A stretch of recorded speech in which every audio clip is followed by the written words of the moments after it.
Welcome to Brown's Neighborhood, where Daniel Butchie Brown is the host.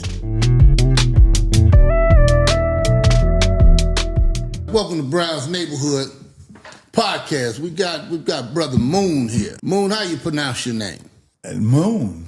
That's Gregory. My real name is Gregory Stephens. Yeah. But Moon is a street name that was given to me by Lil Petey in elementary school. You know, in elementary? Yeah, at Russell. So your family didn't give you the name Moon? No. Your friends or your acquaintance, in our day, we talked about each other. You know what I'm saying? Talked about each other's mamas and talked about each other. So if your friends gave you a name and you reacted negatively toward that was going to be your name. That was going to be your name. So you don't give your own self your own nickname. Your friends do. Why did they start calling you Moon? My head is round. Like a moon. Right. Wow. Right. It's a lot smaller now than when I was, you know. When you was younger, it was bigger? Not when I was smaller, it was bigger, but as I grew, it was bigger. You know what I'm saying? Is that right? Well, yeah, but it wasn't real. It was big, but it was round, basically. So now, Moon, you grew up on 83rd. On 83rd and Hooper. Were you on Hooper or was you on the street? We was actually on Hooper Avenue. Is that right? Yeah. We were we lived in the front house. It was a 2-bedroom and we had a backyard. This was at the time when you could have chickens in your backyard. My father had chickens and all this, and we, you know, when he would buy them little and we would name them as a pet, and then as they grew, he would twist their head off and we would cry because we was little and that was our pet. But then when we sat down at the table eating him, he would say, "He sure tastes good, don't he?" So where your daddy from? My daddy's from Cleveland, Ohio, and South Carolina, I'm sorry. So where did he live first? I think he lived in South Carolina first. Because if he raising chickens, he had to have some kind of country background. Right. So he's originally from South Carolina. And so he migrated to Los Angeles. No, first he migrated to Cleveland, I think. Or either he went to the service from South Carolina and then migrated to California. So your dad is a serviceman? Yeah, he was in the Navy. In the Navy? Yeah. A lot of brothers went to the Navy, you know what I'm saying? Yeah, he was in the Navy. So he did serve time in the Navy. Yeah. And all that. And now next thing you know, he's in California. Right. Where were you born? I was born in California, right there on 83rd, 8314 South Hooper. So growing up, were you a little dude? Yeah. Matter of fact, I wasn't much bigger than Petey. You know, if we got a picture at Russell where all the shortest people was right on the front kneeling down. You was one of the I was one of them, you know. So growing up at Russell, as little as you is, did you do any fighting? Oh, yeah. Why were you fighting and you was already little? Because little don't equate you can't fight. Big don't equate that you can fight. Muscles don't mean you can fight. If you got 20-inch arms, I always tell people, I ain't hitting him on his arm, I'm hitting him on his chin. So 20-inch arm don't mean you can take a punch. If a baby stick his finger in your eye and keep gouging, he might not be as strong as you, but that eye gonna come out. You was only in elementary. It don't mean nothing. I was fighting before I got there. I had an older brother and a sister that my father told me, I ain't raising no punks. If somebody hits you and you don't hit them back, I'm kicking your ass. This is the kind of environment it was back then, because he knew it was a lot of bullies out there. So if you don't fight back, I'm whooping your ass. I was more afraid of my father than the people in the streets. See, because he whooped ass. Not that tap. I'm talking about that shit where you can't stop crying and snot is coming out your nose. That type of shit. See? So growing up at Russell, were you a good student at Russell? No. You wasn't? No. I was fucking up. I admit it.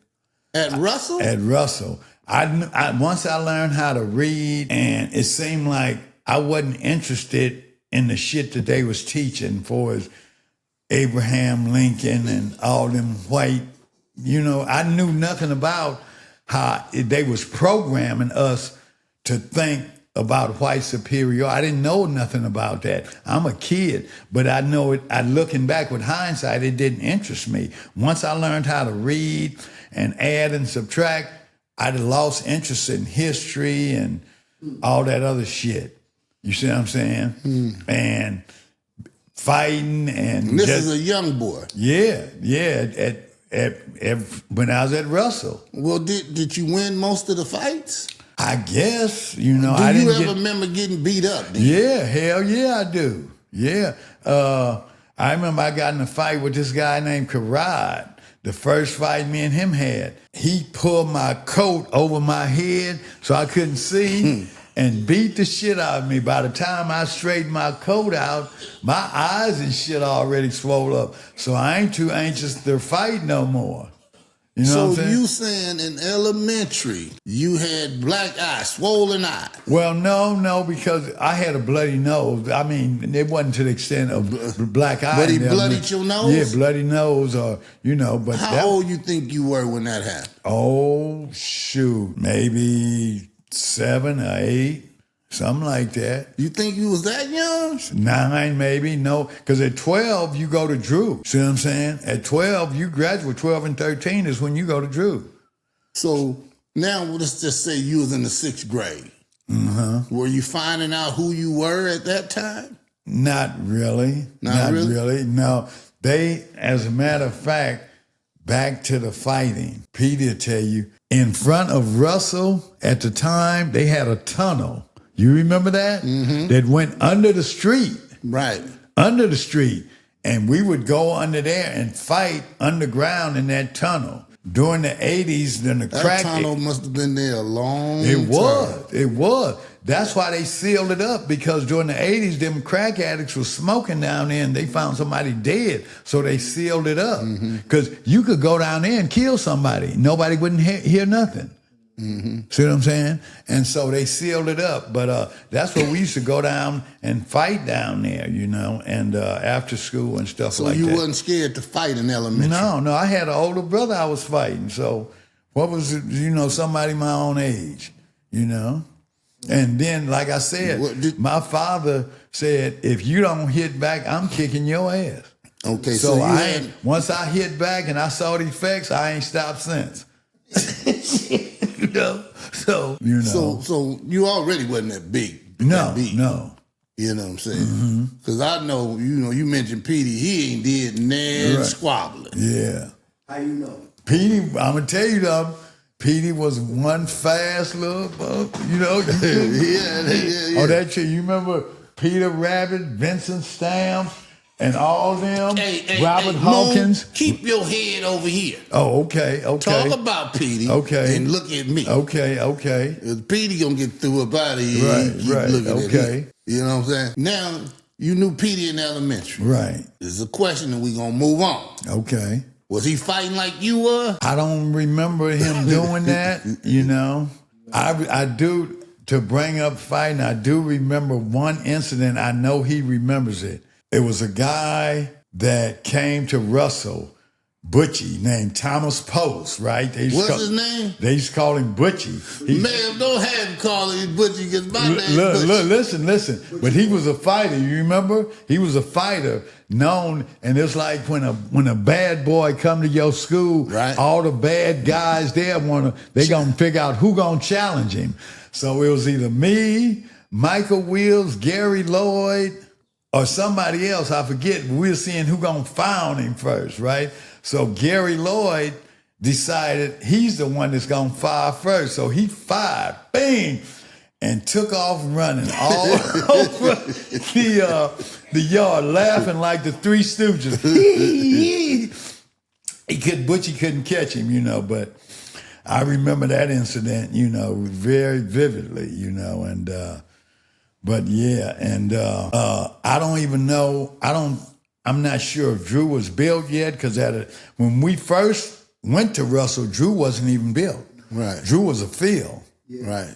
You know, at the end of Teddy Bear and them street, it was like a railroad gate with the black and white paint. But we used to crawl through that and go and throw rocks at people on the other side of Compton, hop the train. Why were you throwing rocks at them? Because that's what we would have, rock fights. You know, back then we'd have rock fights. You know, against the people across Compton against Avenue. each other, against the people across Compton. Those rocks on the track, those big smooth rocks. Yeah. We'd have rock fights with the people working at the factories all along the tracks there. We'd throw rocks at them, break in the train cars, hop on the train. So wait a minute, man. You on Hooper. Okay. So you gonna walk all the way over there? We walked everywhere back. Man, we walked to Fremont. We walked way up to Sportsman Park back then. We would walk there. See, as a group, we would walk. It was a show on Manchester and Broadway, the AAA, we would walk up there, mob up there. See, and once the avenues started growing. Hold on. Okay. You wasn't the avenue in elementary. No. We wasn't the avenue now, yet. First I'm getting a little ahead of myself. You in elementary. Right. You wasn't in the girls or nothing. No. Well, I was, but I was kind of scared to kind of talk to them, you know, because they didn't, you know, I was talking about them then, like, you nappy head, and the girls would chase me home from school for talking about them. And my brother would say, you running from them nappy head girls, boy, you scared of them girls? But girls mature quicker than boys. And by me being little and the girl being bigger, shit, I had to get on my, you know. But you was fighting the boys. Yeah, but some of them girls was mean back then. Let me see if I can remember one. It was a girl named Linda Holden. You remember her? Yeah. Oh man, she looked rough, man, and so some of them girls, man, was kind of rough, and a lot of them was bigger than me. So my brother would say, man, you running from them nappy-head girls and stuff like that. So when you got to Drew, it was the 7th grade. Yeah. Now you headed to Drew. Okay. Right. It's a new beginning. You're right. You there was 7th, 8th, and 9th grade. Right. Did people know who you were? Yeah. Did you like school at Drew? I liked it better than Russell. Why is that? Because it seemed like now I like girls a little more. You know when what did you discover you like girls? I discovered that at Russell because at Russell I used to try to look under the teacher's dress, and and the teacher was a grown woman. They had a little trick. I don't know if PD remember this. We used to put a mirror on our shoe, between our shoestrings, and do it like this. Stick it, and when a girl had a skirt on, you can look down at that mirror and you could see if she had any panties on or what kind of panties. But that was a thing back then. Another thing they would do, if they had a hole in their pocket, and they would pull their dick through that hole in their pants pocket, and they tell the girl, go in here and get that change out of there. For real? Man, I'm telling you, man, we were some bad little kids, man. We were some bad little kids. But we thought, you know how if you in it, you think it's normal. But when you step away from it and look back, it's like looking in the forest and you can't see the forest for the tree. You say, damn, I was doing that? Yeah, I was messing up. But yeah, we were some rough little kids, man. So now you at Drew. Mm-hmm. You start any fighting at Drew?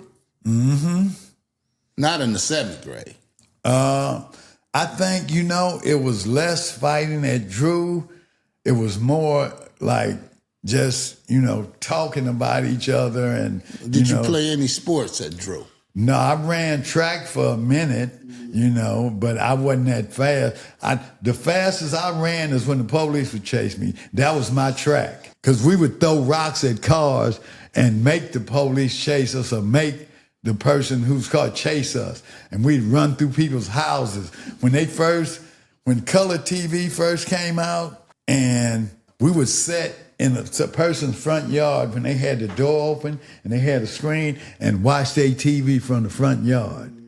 you know, because we had never seen color before. And at that time, if the police was chasing you and they had their door, you run through their house and run right out the back. And the police follow you. Yeah, that's real. When you see that on comedy shows where the culprit run, we did that. I see that on like Cooley High. No, you know we did that. We ran through the house and the police run through there right looking for you. Is that right? Yeah, that's how it was. It was that serious. It was that serious. So when did you discover that you was kind of bad, you know? Like, did you get bad in Drew? I didn't never think I was bad. I thought everybody else was badder than me. I thought I was just doing normal behavior because of the area I was in. I looked up to the older guys like Craig Munson, Teddy Bear, my brother Buzzard Davis, Stevens. So how much older were they than you? They was about 2 or 3, maybe 4 years older. Craig Munson and Teddy Bear then? Right. So they was maybe a couple of grades ahead of you. Right. So you was watching what they were doing. Right. Do you remember anything they was doing? Oh, they was knocking people out. They would, when they get in fight. Drew? At Drew and Fremont.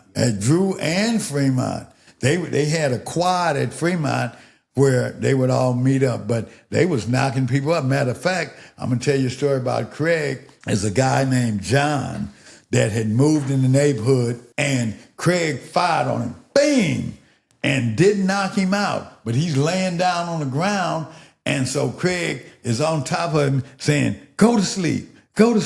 So John says, I'm asleep. That's a true story. Because usually Craig he'd fire and knock you out with one punch. Bam, you sleep, right? For real? Yeah, for real. He knocked this guy out that was smoking a cigarette, right? Bang! The guy's laying down with a cigarette still in his hand. He took the cigarette out of his hand and put it in his mouth. He there asleep.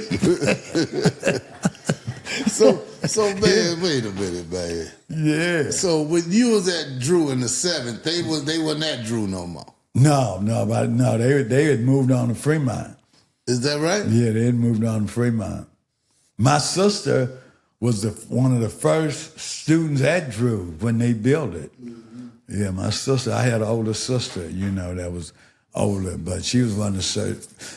And when they was building Drew, we used to go and get on the equipment and hot wire it and drive it around, and the construction workers would chase us and call us little niggas and, you know, stuff like that. And, oh, man, we would, you know, we'd throw rocks at them. And so you didn't do too much fighting at Drew? No, I don't remember too much fighting at Drew. Were you bad at Drew? Yeah. How do you know if you was bad or not? Because I was stealing and clowning in class. I was getting bad grades. I wasn't getting good grades, you know. And so, you know, I was joking in the class. I was telling jokes in the class and talking about people. And here is a situation he'll tell you about where they used to make you stand in the corner, you know, when you was bad or whatever. And the class was so bad, all the corners was filled. So the teacher didn't have no more corners, so she sent me or somebody outside. And you know what I'm saying? So or you would get a SWAT back in the day. This is when they can SWAT you with a paddle, you know, at Drew and stuff like that. And so what were you stealing, man? Candy or, you know, whatever I saw at being bad, really. You know what I'm saying? Y'all wasn't that bad then. Because all y'all stealing is candy. Or cars. Matter of fact, my first GTA I stole as a minor. How old were you stole your first car? About 14, 15. Who taught you how to do it? Bear and Bob and them, the neighborhood. Back in the day, all you needed was a screwdriver. For them old Chevys, you just pop that little cover off and stick it in there and pop that lock off and take the pin out, stick it back in there, and you started with a screwdriver. Any Chevy, that's how they would do it. And you was going to steal a car? I did steal a car. That's how I learned to drive a stick shift in a stolen car. Me and Teddy Bear's brother, as a matter of fact, when we was runaways as teenagers, once I stopped going to school, we were still a car every day. So when you became a runaway? Oh, about 15 or 14. Where you was running away from? From the house. But from being strict. I thought my father was too strict. So me and Bear's brother ran away. And where y'all was going? We stayed with this girl named Glenda. You remember Glenda? Yeah. She stayed over there on the other side of Compton. She was a little bit older than us. She had her own place. And we stayed with her and on 29th and Kenwood off Normandy. And we were over there? Yeah, we were still a car every day to go from the east side over there.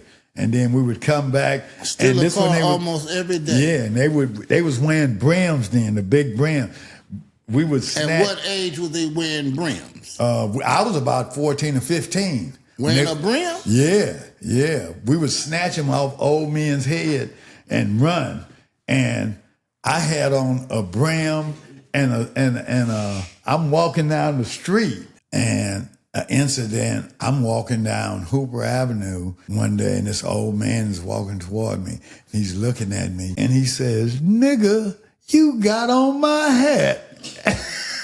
I had to break out and start running.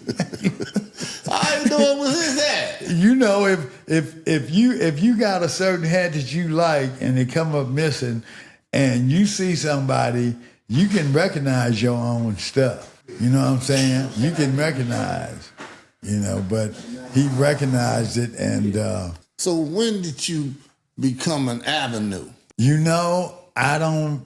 I never really remember claiming Avenue. My brother was one of the originals, founders. It was a lot of people, you hear where they say, "Oh, Craig Munson was the leader," right? Where it says Craig Munson was the leader. There was no one leader.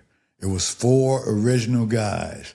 Teddy Bear, Shelby Sanders was Teddy Bear, my brother Buzzard, David Stephens, Donnie Boy, and Craig Munson was the 4 originals.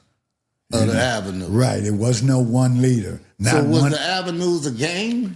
Or was it just a group? I would say it was more like a group because they wasn't going around shooting, but they was fighting other people from different neighborhoods, and that's how it kind of grew. And they were the first group of people that started lifting weights on the street that was buffed on the street. So you thought most of them had been to prison, but a lot of them hadn't been to prison. Most of them hadn't. They was just big from lifting weights on the street. As a matter of fact, Craig was bigger than most people on the street when he went to the pen. So, So when you said bigger, did he have size? Yeah, he had size. He had that bulk. He had that bulk. And he was bigger than Arnold. He was bigger than Arnold. Yeah, he was bigger than Arnold. Arnold Schwarzenegger? Arnold Schwarzenegger. He weighed more than Arnold, too. He wasn't taller, but he was bigger. Is that right? Yeah, he was bigger.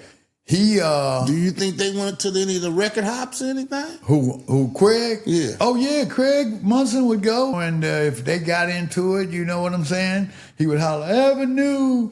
And the whole group would converge, you know what I'm saying? And it would be a big fight. The party would be turned out, but whatever. How many Avenues you think became together at one time, It was at least 10, 15, maybe. Because there's a lot of people from over on Avalon Gardens claiming Avenue 2. There's a guy named Charles Jones, a guy named Howard, some people in the Avalon Gardens over there. So there's a lot of people claiming avenues that didn't actually live on Hooper. So what other gangs was or groups at that time besides the Avenue? It was the Gladiators, which was before the Avenues. It was the Slawsons, which Bunchy was the leader. It was Bunchy who? Bunchy Carter. Okay. He's the one he was the leader of the first Black Panther Party that started in L.A. He was the leader because Huey Newton and Bobby Seale came down from Oakland, California to start a L.A. chapter of the Black Panther Party, and they went to the biggest black gang leader. And so he flipped over to the Black Power movement, and he was so charismatic. What group was he with first? The Slawsons. The Slawsons right. was the biggest. Was the biggest at the time. Men and the Gladiators, they was black gangs too, but they wasn't as big as the Slauson. Right now today, they still have Slauson Village reunions. Why you think the Slausons was bigger? There's a lot of more brothers over there. Right, because there's more people. You know, they had a bigger army, you know, and that's why Huey Newton and Bobby Seale came to him, because it was the biggest. And he was the most, at that time, the most charismatic leader that knew how to bring people together. And as I say, the CIA and the FBI and the LAPD had a program back then called COINTELPRO, where they were targeting black leaders. You didn't have to be preaching violence against white people, against the establishment. You could be preaching peace and unity, you know, but if it didn't go along with the status quo, you became a threat to the government. And by the Black Panther Party initiating acupuncture and the free breakfast program and getting people off drugs and bringing the black unity together, they became a threat. So at a black student union meeting that they used to have at UCLA and all these colleges now, they used to have the black student union, right? Bunchy Carter was speaking. They had a FBI and CIA assassination plot against him. They killed him at UCLA during a black student union meeting. What the heck was they he assassinated doing up at UCLA? He was speaking to the black students at the black student union. Because after the first riot in 65, they had all these black groups that was unifying. So if you black and you unifying with other black people, you a threat. So let me ask a question. So the Slausons was pretty much in what neighborhood? If you remember. Well, that I remember over there in my neighborhood off of Hooper, you know, that was Slauson territory. You know what I'm saying? I don't know what the other areas, you know, I know so maybe by Slauson Park. If you over, okay, and that still might be what, maybe Van Ness or something like that? Yeah, Slauson Park, wherever Slauson Park is. Right. So I'm just saying, from being in the neighborhood, he was that charismatic that they would want him to come and speak. Right. At a UCLA. Right. Black Student Union meeting. Wow. Right. Yep. He was that charismatic. And when you got the ear of the people and you telling the truth, you become a threat. Wow. You see what I'm saying? You look at Gandhi, look at King. They wasn't preaching violence. They wasn't preaching pick up the gun. But them just preaching peace and turn the other cheek turned out to be a threat to white superiority, you know? So let's just say this. Bunchy was from the Slausons. Then you had the Gladiators. He didn't have them, but that was another group. No. Yeah. And then the Avenues. I wonder what in the world made them start pulling these kind of things together, you know what I'm saying? So you just a young man looking at this. Did any of it influence you to start driving iron and getting big and all of that? It influenced me, not in the neighborhood though, because I mean, there was a lot of guys in the neighborhood buffed up like William Yates, Knife, and Donnie Boy, and Boo, his brother who turned out to be a coward. You know, he was just buff with muscle, but he wasn't. Who was this? Boo, Donnie Boy's younger brother. He shot my brother once I was locked up. And the whole family. And what did you get locked up for? I got locked up for GTA and statutory rape and kidnap. What? Yeah. GTA? GTA. Remember I told you I used to steal cars? Statutory rape. Statutory rape. A girl was ditching school from Drew. My house is not too far from Drew, and they had a hole in the gate. So if you want to ditch, you just come down 84th Street, down Bear Street. You ever seen that video where everybody's ditching school at Snoop Dogg's house and the daddy come home and they climbing out the window? That was the type of house we had in the neighborhood. Well, how did they get you for that? Well, because a girl, she was underage. And how old were you? I was 18, just had turned 18. And you was charged for... I was charged with statutory rape. And what else? And kidnap and GTA. 3 of them? Yeah, I beat the kidnap and the GTA, but I did have sex with a girl that was younger. See what I'm saying? So I wound up going to YA for that. But all that other, I beat it because I didn't kidnap her. She came over there voluntarily. She came over there and she had sex voluntarily too. You know what I'm saying? So I went down for a statutory rape and GTA, you know. And you went to YA. I went to YA. So now you get to YA. Uh-huh.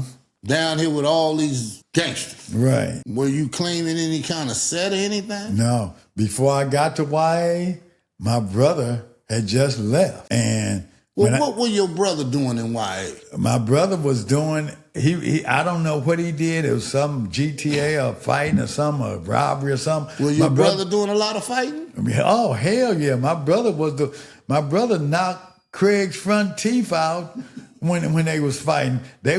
My brother wasn't buff like Craig, you know what I'm saying? But he was kind of slender and kind of muscular.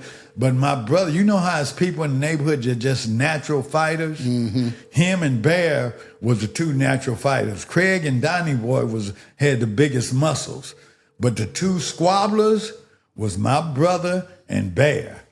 See what I'm saying? They had the Teddy hand. Bear? Yeah. Yeah. Bear was fighting? Bear was a head man. Bear would knock you. Man,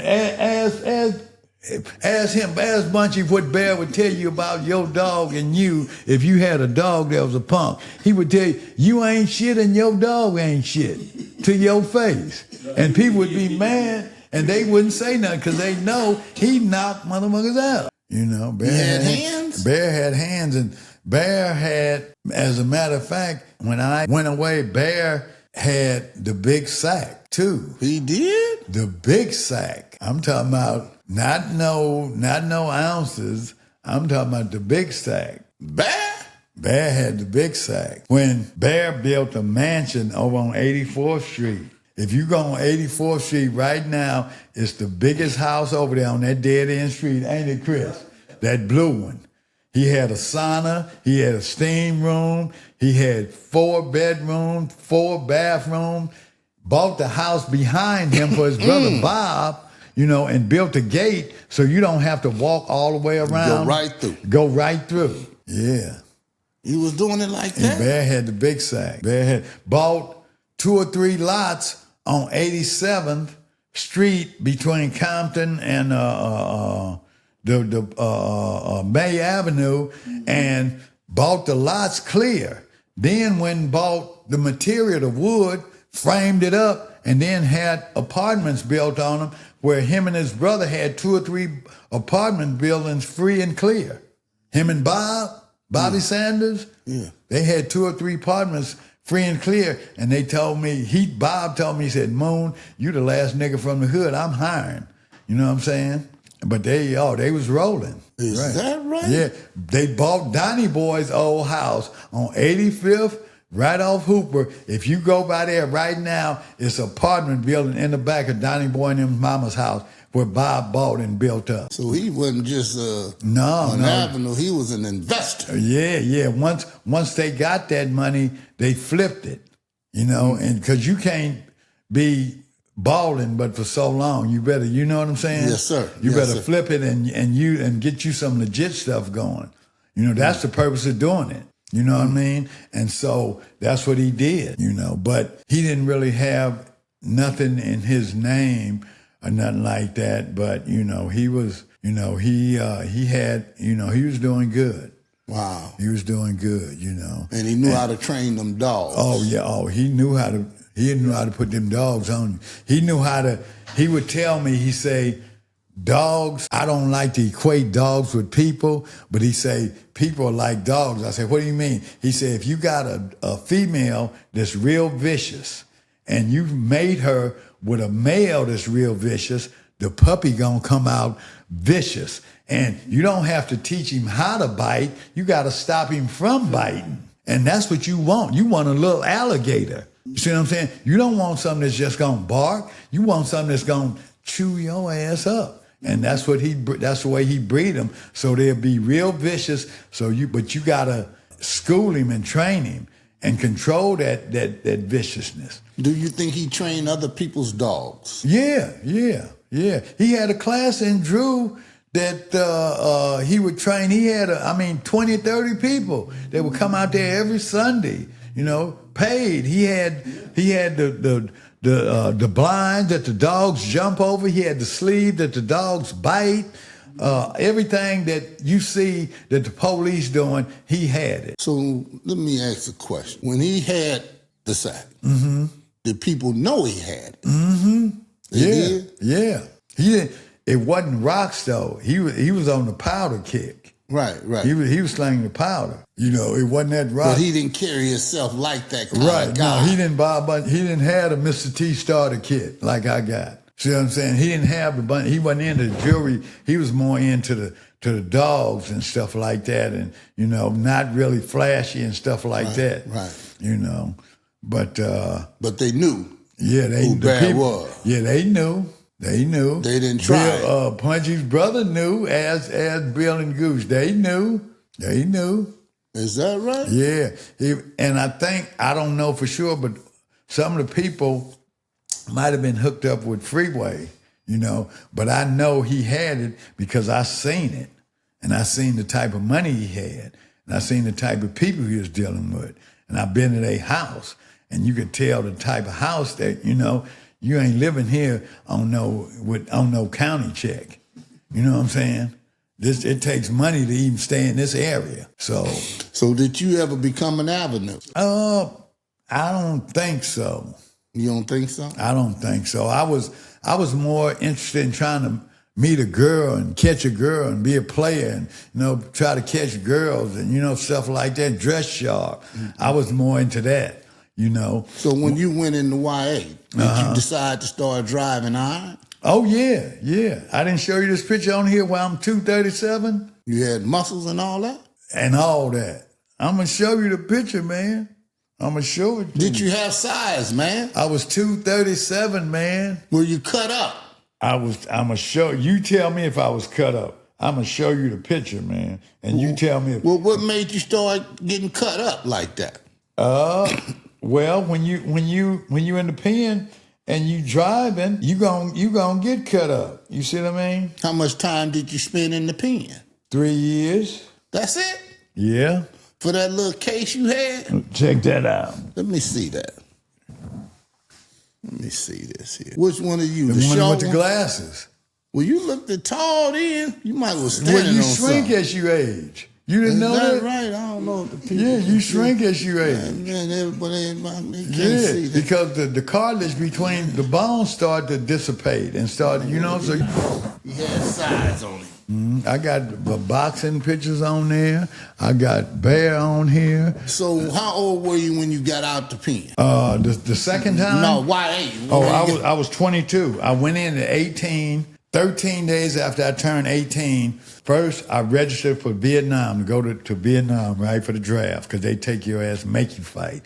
But 13 days after I turned 18, I hit L.A. County Jail, and I didn't get out till I was 22. So I kind of grew up a lot quicker in L.A. County. I was a road trustee in L.A. County at 18 years old. And so I was So when you got out the county, what did you get into? No, when I got a YA, because I went from the county to YA. And when you got out of YA, what did you get into? That's when Bob and his brother-in-law had stole the answers to the L.A. County Civil Service test, and I took a test and started working for L.A. County Parks and Recreation, at Roosevelt Park.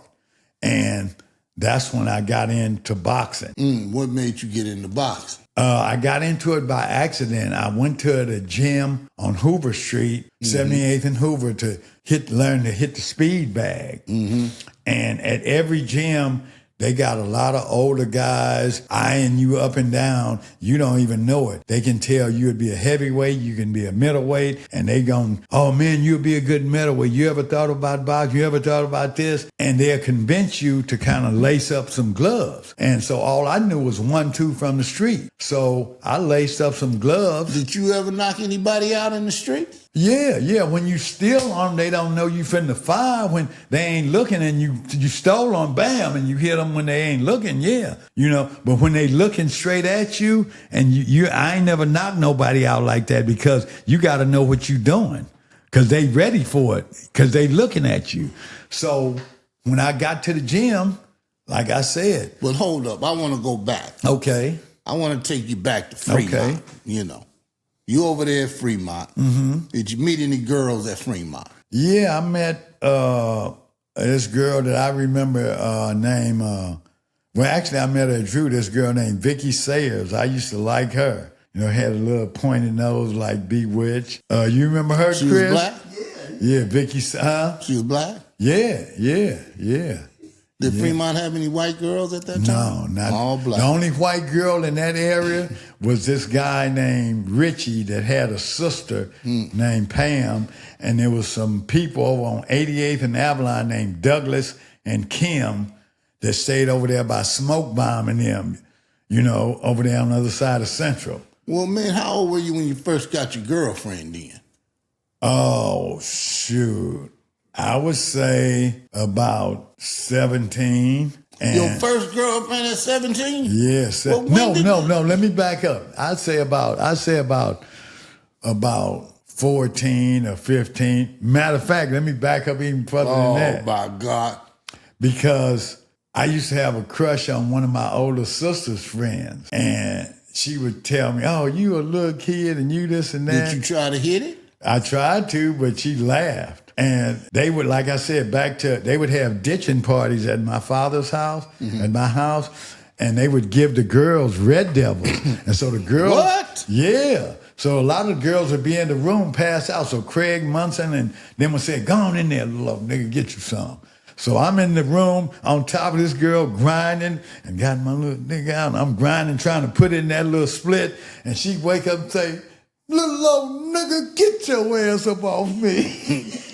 And I'm claiming, oh, she's my girlfriend, and I'm rubbing it on the split, but I'm claiming she's my girlfriend now. I'm claiming her, but she's like 17. You rubbing it on the split, but you didn't stick it in. No, because I'm like 14, 13 Man, years what old. that got to do with it? But, and she's woke. She woke up.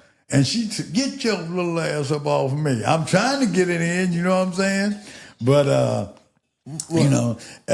she get your little ass on up off me, I remember. So when do you remember first having sex then? I remember first having sex that I can remember with this girl that we used to call Tire Lips, right? Why you call her that? She had some big ass lips, like tires. And you tried to get it? I did get it, right? But she wasn't your girlfriend. Not at that time. She liked me. Her name was Lynn Banks. I bought a suede jacket and stole a mini bike. He had a car. Wait a minute, why you gonna get a mini bike and he get a car? Because he had some money saved up. So he said, Moon, we going to the drive-in. And then days you can get in the trunk and sneak in the drive-in. So me and Lynn Banks get in the trunk of his Nova to sneak in the drive-in. So I got her drawers off and I'm on top of her. And Bear's brother popped the trunk open while I'm on top. And that's the first time I remember having sex. Put it in? Yeah, hell yeah. Shit, yeah. But when he opened the trunk, I jumped out because, we right there in the drive-in, you know what I'm saying? And fucking right there in the trunk. And so he tell, oh, man, you hitting it in the trunk? Hey. And Jack's hitting me upside the head and all this old shit, from spare tires in there. But that's the first time I remember. Boy, you sure went through a lot to get some of that, baby. Oh man, you know what I'm saying? Yeah. But I was on them then, man. It was a girl that was right across the street. Did you ever have sex with her without being in the trunk? Yeah. With the same girl? Yeah. Yeah, I had sex in her house one time, but I wasn't claiming her because I didn't say was you claiming her. Yeah, I did. You figured it out? Yeah, I figured it out. I fucked her. You know what I'm saying? She was claiming me, but I wasn't claiming her. And I was fucking everything then. A girl right across the street from her that just moved in the neighborhood, Sheila Johnson, long hair and light skin. I knocked her down. And as soon as I knocked her down... So did she just like you or you was talking up on it? I was talking up on it. But she liked me too. Obviously, she had seen me somewhere. I'm standing up on Central and 82nd. I got on a long pea coat, big afro, right? And so she's in the car with Bleep and Lynn Banks, the other girl that I'd hit in the trunk. So the girl. They knew each other. Right. So the girl that moved in the neighborhood asked, who is that standing over there on the corner? So the girl that I already hit said, oh, that's my boyfriend Moon over there, right? But she told the other girl that, but I just hit. But you know how girls say, after you hit, you her man. Mm-hmm. You know what I'm saying? So a lot of them, you don't claim it, but that's what they feel. And so I met her that way, but I found out later she had told her that I was her boyfriend. But no, I was just hitting what I could. So this is, man, you said this, man. You said your brother hit Craig and knocked his teeth out. Right. Craig had a partial in the front of his mouth, and him and my brother used to take Red Devils, and, Red Devils make you violent, right? And, do they? Yeah. Because you be sleep like they downers, whatever. And him and my brother would fight all the time, They would? Yeah, because my brother wasn't scared of him. He didn't care about no damn muscles, So him and my brother would fight all the time, you know what I'm saying? And then they go get some Red Devils or whatever and stuff like that. But they still was friends. But they were still friends, yeah. They were still friends. So, But I remember that, I remember my father trying to stick Craig in the head with a screwdriver. Your daddy? Yeah, my daddy. For what? Because they was out there fighting on his lawn. And he told them to stop that shit, And they kept on, and like I say, he didn't play. My father, when the kitchens came about, I was out of the neighborhood by then, right? And there was a chain link fence in front of the house where we used to live in the front. Mm-hmm. And some kitchens was leaning on it. He told, man, stop leaning all on my fence, man. You're going to make it sway in. Oh, old man gone inside. Shit, Pops came out there with a gauge and told him, get off my fence. And they wouldn't, so he started busting. So when I came over there, he said, man, when your daddy's crazy, man, he pulled out the gauge. I said, well, what y'all do? He said, man, we was on the fence. And I said, well, did he tell you to get off? Yeah, okay, well, that's why he did it, because old men don't play. Old men will kill your ass. How you think they got old? When they first, I don't know when they first, but they used to have a gambling shack right there. I don't know, by Taco Lear, from Taco Tia all the way down to Volumes or to Smart and Final, right?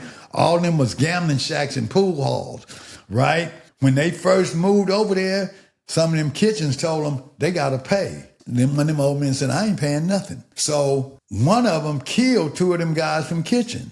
Is that right? Yeah. It was an old man up there named Walt back in the day that used to sell rock cocaine. And I went up there and he told me, he said, Moon, he said, man, we need to shoot people more often. It's quiet as hell up here now. Yeah. So like I say, them old men, that's how they got there. So Moon, did you ever get in the gang? No, I wouldn't say, I would say no, I was part of the group, the clique, What clique was that? That was the Avenue clique, if we was friends, because... Did y'all ever travel anywhere, like up to the record hop? Yeah, we would walk up to the record hops, to skating at Roosevelt Park, to Sportsman Park. Would y'all meet any other groups up there that tried to get busy with y'all? Yeah. Sometimes we would meet groups and we would fight it out. So most of the time we were successful, most of the time, because most of the people from that area was lifting weights or whatever, or knew how to fight. Like if you in an area where they low ride and you look up to that, that's what you gonna do. If you look in the area where they dress like pimps and real sharp, that's what you gonna do. In the area we grew up in, they was fighting. They was fighting. Do a lot of people know who Craig Munson Oh, was? yeah.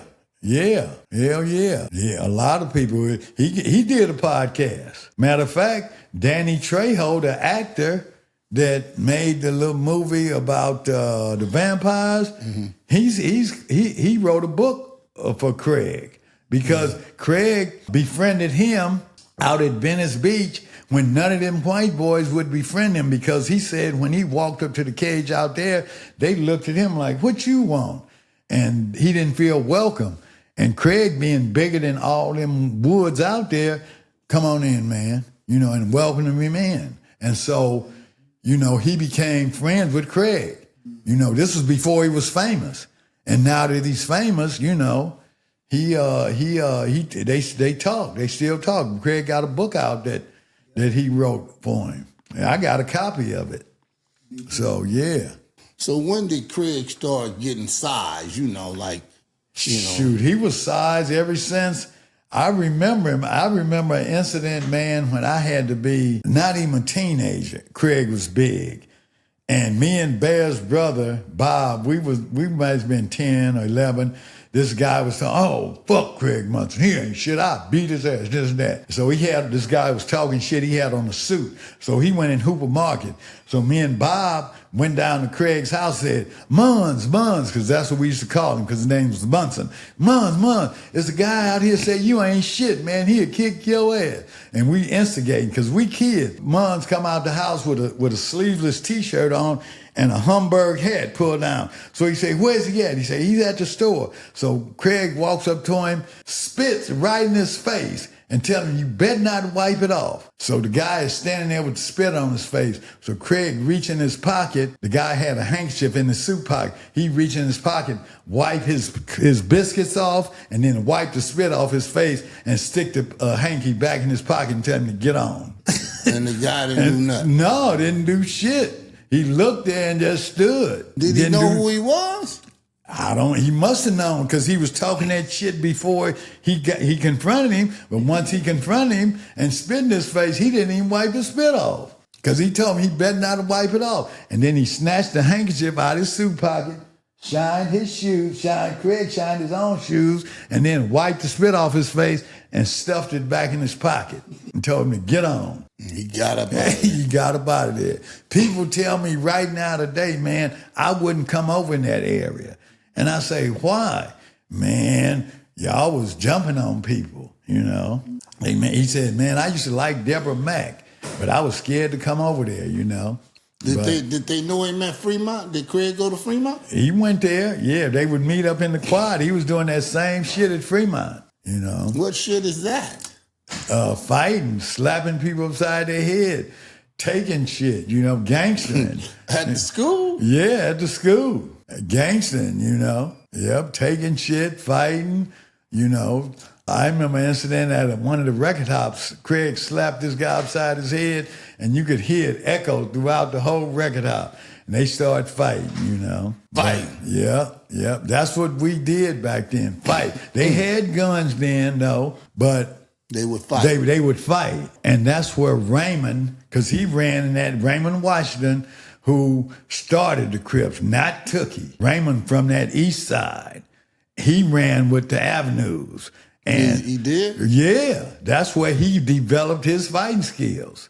See, and once he went over there by Fremont and the Crips started fighting, challenging each leader in different areas, and 80% of the time he was successful, so they became Crips. And they would have this thing called a Watts Festival after the Watts Riot. I don't know if you remember that at Real Rogers Park. And Raymond would come up there and the whole crowd would separate like the Red Sea, because the Crips would come through there mobbing, like that. And Bobby and Jimmy Lavin and them said, we ain't running no more. That's when they started the Bloods. Bobby and Jimmy Lavin right. Said they ain't running no more. We ain't running no more. And that's when they started the Bloods. So when they would come up to the Watts Festival, people would just open up. Right, like the Red Sea. So when they would come up there, about how many of them would be together? 20, 30, 40, I don't know, just a group. But you knew they'd get out their way. Right, I knew the crowd would separate, You could see the crowd separating. Letting them through. And they would be taking leather coats. You heard that story? Mm-hmm. Craig Munson is the first one that started that, taking leather coats, And a lot of people would fight back or whatever, but he's the one that actually started that, taking leather coats, you know. Man, this girl show is fine, man, and, you know, What girl? it's a Spanish girl I'm getting at. So when coming up to the Watts Festival, mobbing, you think they was taking jackets and all that? It could have been. They wasn't taking mine. They was taking other people's, you know. Now, if they would have tried to take yours, what you was gonna do? What I was gonna do, I couldn't do nothing by myself. But you know what I could do? I could call out the leader. I wasn't scared to get on with the leader. You know what I'm saying? So sometimes that's what they would do: get down with the leader. Well, yeah, if you was about that life, but if you were, it's a lot of people during that time where I tell people this: a lot of cowards was born. You know what I'm saying? And it's on their birth certificate.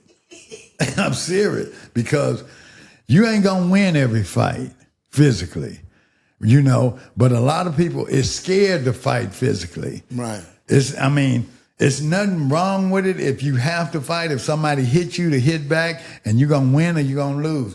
But you saw that person later on in life and you respected him and he respected you because he knew he couldn't run over you. You wasn't no punk. You know what I'm saying? But now, if you one of them little guys that, ooh, please, you know what I'm saying? It's going to follow you. So when they came mobbing through at one time and Bobby them and Jimmy them said they ain't going to run no more. They stopped running. They stopped running. They stopped running. That's when the Bloods was born. Is that right? Yeah, that's when they used to call themselves bounty hunters back in the day. That's when it became blue and red. But now, bounty hunters or bishops? Bishop, right. But now, remember when I said they killed Bunchy at UCLA?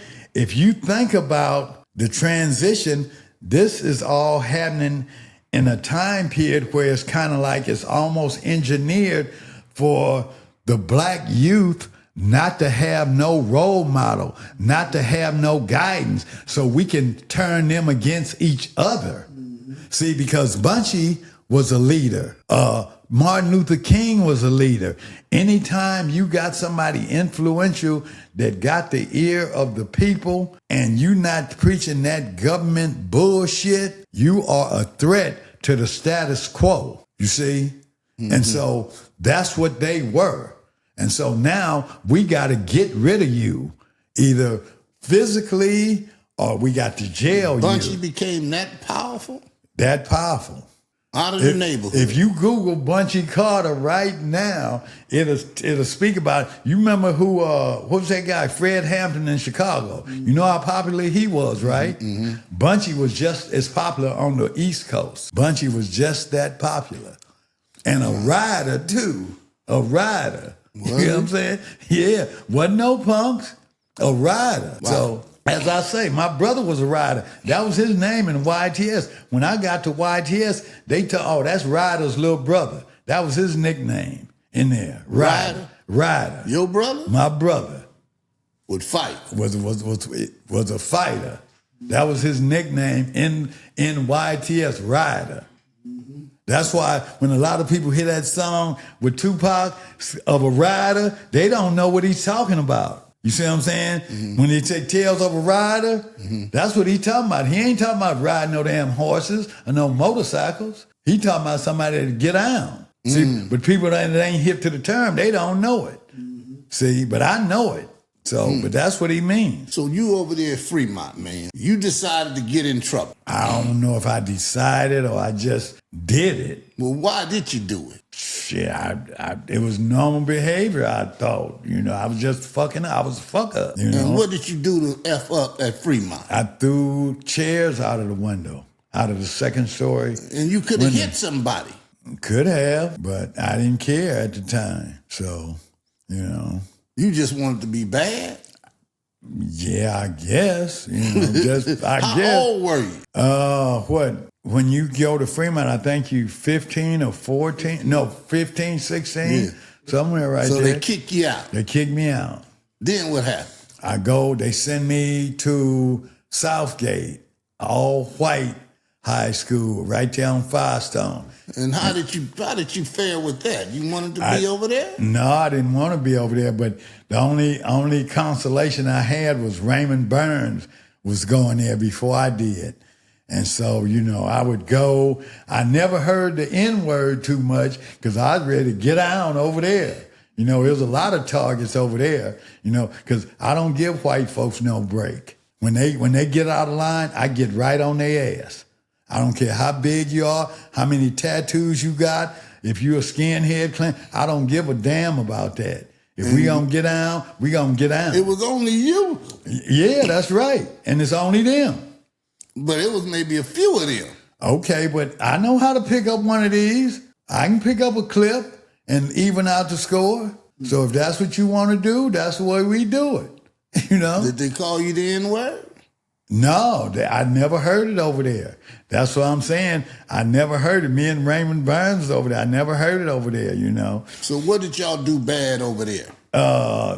I just ditched class over there and snatched food out of the nutrition line, You gonna snatch the food? Snatch the food, yeah. You wouldn't let them give it to you? I mean, if they give it to you, you got to pay for it. Oh, you didn't want to pay?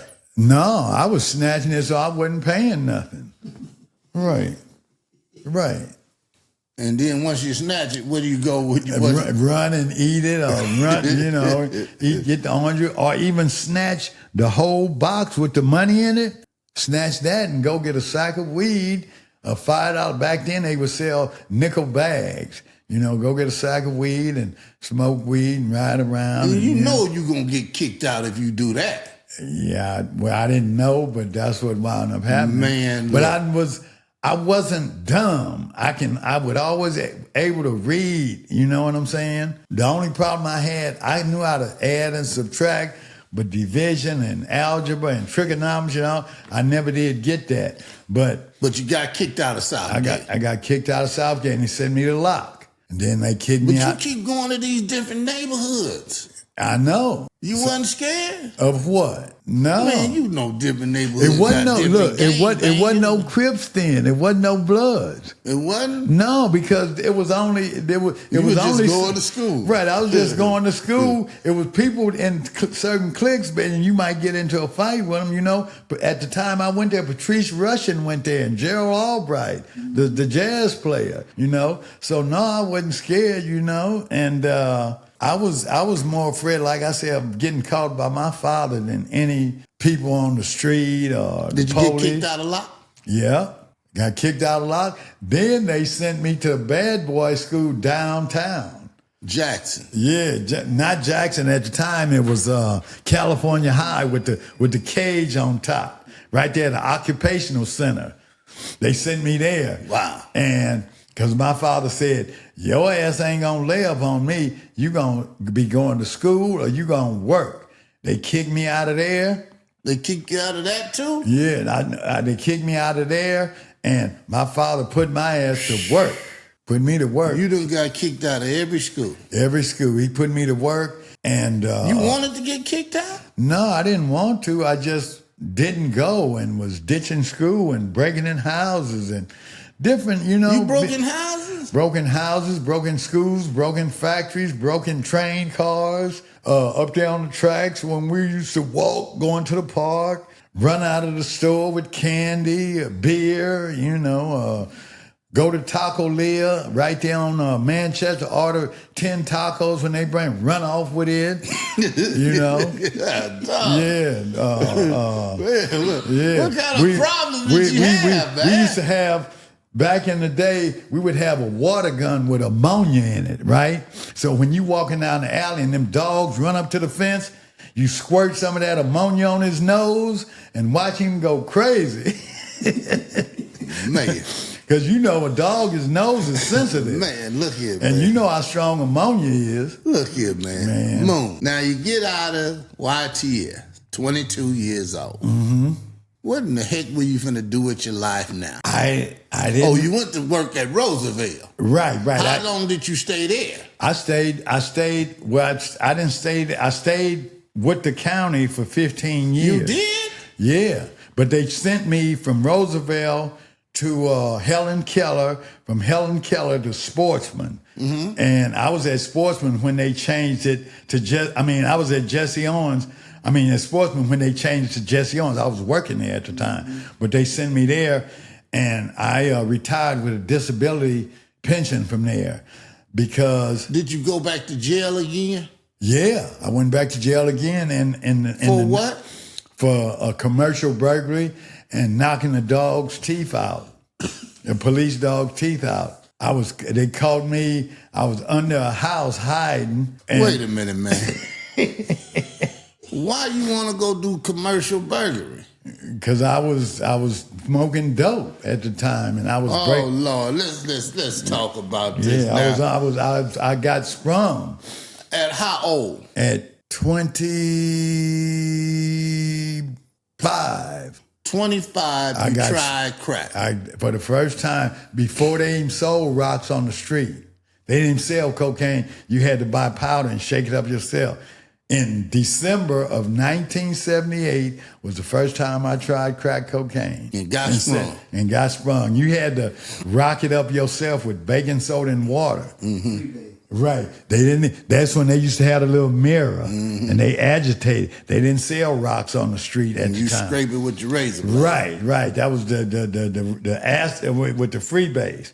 Right. Yeah, that's the first time. And you tried it. This was in December '78. That's what Richard Pryor was doing. Right. I came back from Australia, man. I went over there to fight, and I came back with a bunch of money. Wait a minute, man. You went over to Australia? Yeah. I've been to Australia 3 times. Fighting boxing? Yeah. Wait a minute, man. Wait a minute. I fought the number one. Before you got on cocaine, was you boxing? Yeah, before I got on cocaine, I was boxing. You was a boxer. Right. You learned how to fight. Mm-hmm. But you got beat up before you started learning how to fight. Right. By them guys at the gym. Yeah. I got beat up by the guys at the gym. Well, why you wouldn't squabble like you supposed to? I did, but they got skills. It ain't street fighting in the gym. Boxing ain't fighting. See, boxing is different than fighting. Fighting is when you doing that stuff like Mike Tyson. Boxing is like Mayweather. Well, Mike Tyson was winning. Mike Tyson ain't no boxer, though. If you get a good boxer, he'll whoop Mike Tyson's ass every time. You know why? Because it ain't fighting. It's boxing. When you got Mike was moving. Yeah, but he was moving. He was good at it. But if you, like I said, if you get a good boxer that got a punch that's not scared, Holyfield, that's not scared. First, you can't be scared. He'll whoop a slugger's ass every time because it's boxing. It ain't fighting. It's a skill to it. If you think it ain't no skill to it, get in there and see. I don't care how good you are with the hands from the street. Get in there and find out. Did you have good hands in the streets? Yeah, in the street. But once I got in there, they wasn't shit. That nigga beat me into a corner. And somebody looked smaller than me. He one of them Joe Frazier nigga. Beat me into a corner. They had to pull him off me. Every day he was whooping my ass. Did you want to get him after he did that? I wanted to, but I couldn't hit him with a handful of rice because he was that slick. Another story. I was the guy, the old man that really taught me the game, that said, learn how to move and learn. This is boxing. This ain't fighting. He had a 13-year-old kid, man. I'm a grown man. That 13-year-old kid kicked my ass in the gym. I couldn't hit him. He was dancing, boom, boom, boom, boom. As soon as I get in there, he grabbed me and tied me up and danced away. You know what I'm saying? And I said, damn, this is a skill to this shit. See? And so it's more than just 2 guys in there slugging it out. But it looked like that to the average public, but there's a skill to that. And if you think I'm lying, get in there and try it. You'll find. You see what happened to Jake Paul, don't you? Yeah. You see what happened to his ass? Yeah. He had been in there, but he thought that just because he'd been in there, now this is a real fight. When he fought that shit with Mike Tyson and Roy Jones, those were exhibitions. He made them sign something that you won't hurt me. But see, that guy Anthony Joshua told him, I don't give a damn about that. I'm knocking your ass out because you making boxing look bad. Because think about it. White folks love to see a white man beating up black people. See what I'm saying? So if you so-called beating up all these people, you blonde haired and blue-eyed and all that, you know, look at all the money they gonna pay for that. See what I'm saying? So it's making boxing look bad. You ain't never gonna fight a real fighter. You see what I'm saying? If you do, they gonna sign a contract where you won't hurt me. But Anthony Joshua said, no, I'm going to show you what real boxing is, and broke his damn jaw. The reason he got his jaw broke, because he had his mouth open because he was tired, breathing. They got a mouthpiece that you bite down, so when you get hit in the jaw, your jaw don't get broke. But yeah, man, I met Leonard, I met Ali, I was in Hawaii with Tommy Hearns, Aaron Pryor, Greg Page, Michael Dokes in the Golden Glove. You worked your way up to that. Yeah, I fought my way up. Once them ass whoopings I took in the gym from that guy that I said was whooping my ass, and I went to that other gym, the little old man schooled me. What other gym did you go to? I went from 78th Street in Hoover to 108th and Broadway. I saw a fight on TV with Rudy Robles versus Rodrigo Valdez for the middleweight title, and I knew the Mexican had that gym on Broadway. So I went down there and I wandered in. I went up the stairs and I met this little old man, Percy Smith. And once he saw my style, he's the one that told me, that ain't boxing, that's fighting. He said, don't be no dumb slugger. He said, if you keep doing like you doing, you'll wind up talking slow, can't talk, cauliflower ears, bent up nose, like most of these old fighters is talking now. See, so he said, when you see somebody like that in the corner, all beat up, look like they done killed their mama, don't worry about them. He said, when you look across that corner, you see somebody with a baby face, that's when you get worried, because they know what they doing. And so once he started teaching me that this is boxing, I already had the power, you see what I'm saying? I already had the skill. All I had to do was put the discipline. You had power. Oh, yeah, I had the power. This guy I got on tape had fought Roberto Duran and never been down in 80 professional fights. I had 8 professional fights, went to Australia. He had fought for the world championship twice. I put him down twice and would have put his ass out, but I hurt my hand upside his damn head. You know what I'm saying? And he had fought for the world championship. Who am I? Nobody ever heard of me. He's well known all over the world. Had fought Roberto Duran. And Duran didn't even have him down. And ran up on Gregory. Ran up on me from South Central LA, and I put one of them things on his head. And down he went. So it just showed me, never doubt yourself. Never doubt yourself. Man, when I won that belt that I showed you, that guy that I beat, he's Donald Curry's brother, right? Older brother. He had went to New York, fought Wilfred Benitez in New York for the non-title fight, knocked Wilfred Benitez down twice on his ass in a non-title fight, and they gave him a draw. But everybody in boxing know he really beat Benitez. And this was at the time when Benitez was the world champion, right? WBC. He had beat me in Vegas, but never hurt me, never staggered me. So I got a rematch with him 3 months after we had the first fight. My wife, Bear, Bob, nobody gave me a chance. And what do you mean, who? My wife, the girl that I was married to at the time when I lost the first fight to him. Bear. Teddy Bear, you know, there was one in Richmond Avenue. He didn't think I could beat him. Bob, his brother, didn't think I could beat him. My own wife didn't think I could beat him because they know I smoke weed. They know I chase women. You know what I'm saying? They know he had just beat Wilfred Benitez in New York. But you know what? I knew they was talking about me. But you know what I did? I got out there on that soft sand and I did like Forrest Gump. Because I know how to fight. I just got to fill up my gas tank. So I made sure I had my tank full. I didn't say nothing, though. I knew they was talking about me behind my back. Started putting in the work. And I KO'd his ass in the 11th round and brought the belt back like this.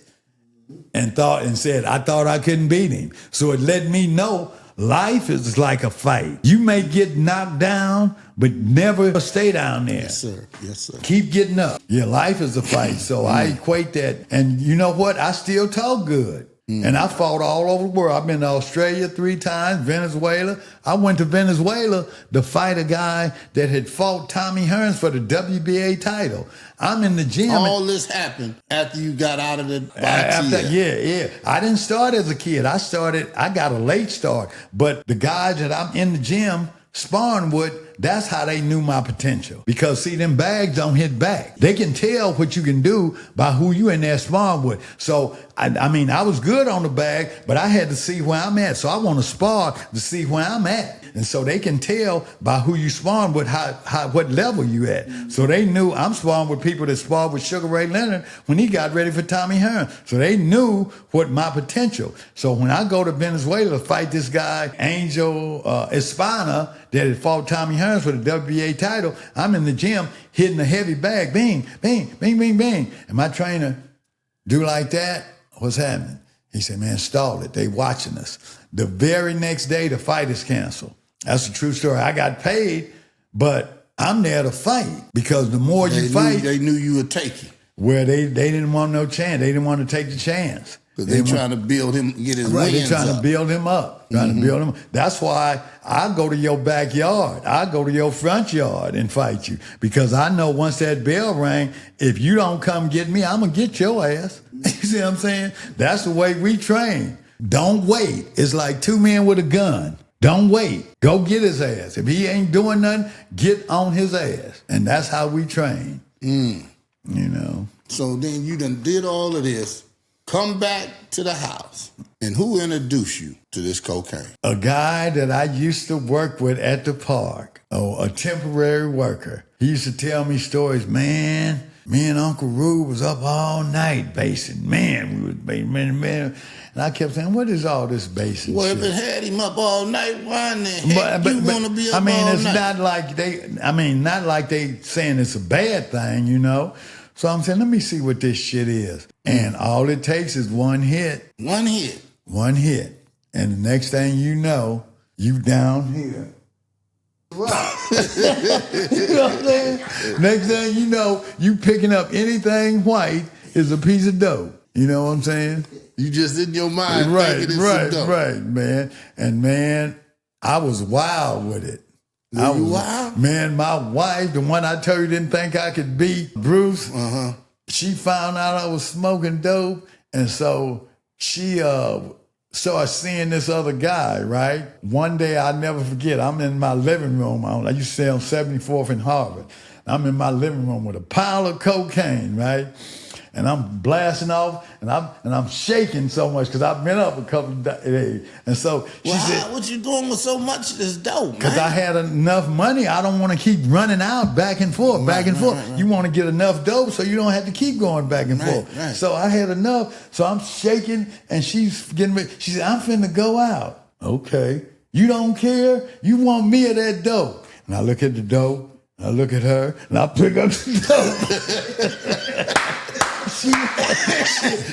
She left, came back. It's like 3 a.m. I'm still up. You still up? You know, and she still love you or what? No, I mean, we divorced, you know. I know it, but at that time, she still was dealing with you. Right, she was still dealing with me, and you know, we had a little money because I was working and fighting, but I knew I was up, so I told her. You think she was cheating on you? No, because I knew about it. She told me she was going to see the guy. So I told her, go ahead.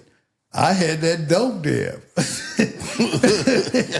I didn't care at the time. Is that right? No, I didn't care because I had other, you know, man, but we wound up divorcing, you know, and so how long did this go on, man? The dope smoking? Yeah. 17 years. Is that right? My last time that I went to the pen in my 40s, it was for smoking dope. And when I say I knocked the dog's teeth out with the pipe, I was smoking dope then. Me and Shitty Bill, Bleep's brother, he had just got out from doing an 8-year bid. They was telling him, Crispy Critter and his brother and them was telling him, don't be fucking with Crispy Critter, Benny Jackson. They called him, but they called him Crispy Critter, Bleep's brother. And so he stayed on Bear Street. But anyway, they was telling him, man, you better not be fucking with Moon, man. He be out there doing. So I said, man, I was the kind of smoker where I wouldn't ask you, oh man, you got $1, you got 50 cents, a bag for change. I ain't doing no shit like that. I'll go up in one of them factories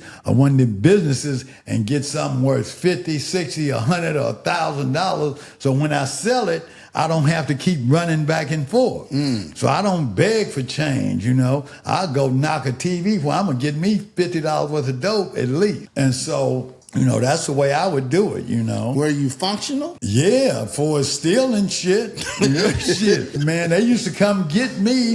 I stole a motherfucking safe in a shopping cart. I was in this place that these guys was painting, right? And they had all the sheets over the window. I had everything that I was gonna steal stacked up by the window because I'd been smoking like 2 or 3 days. I don't remember how it happened, but I went to sleep in the place that I broke into. And the curtain went up. You know how them shades go up and make that noise?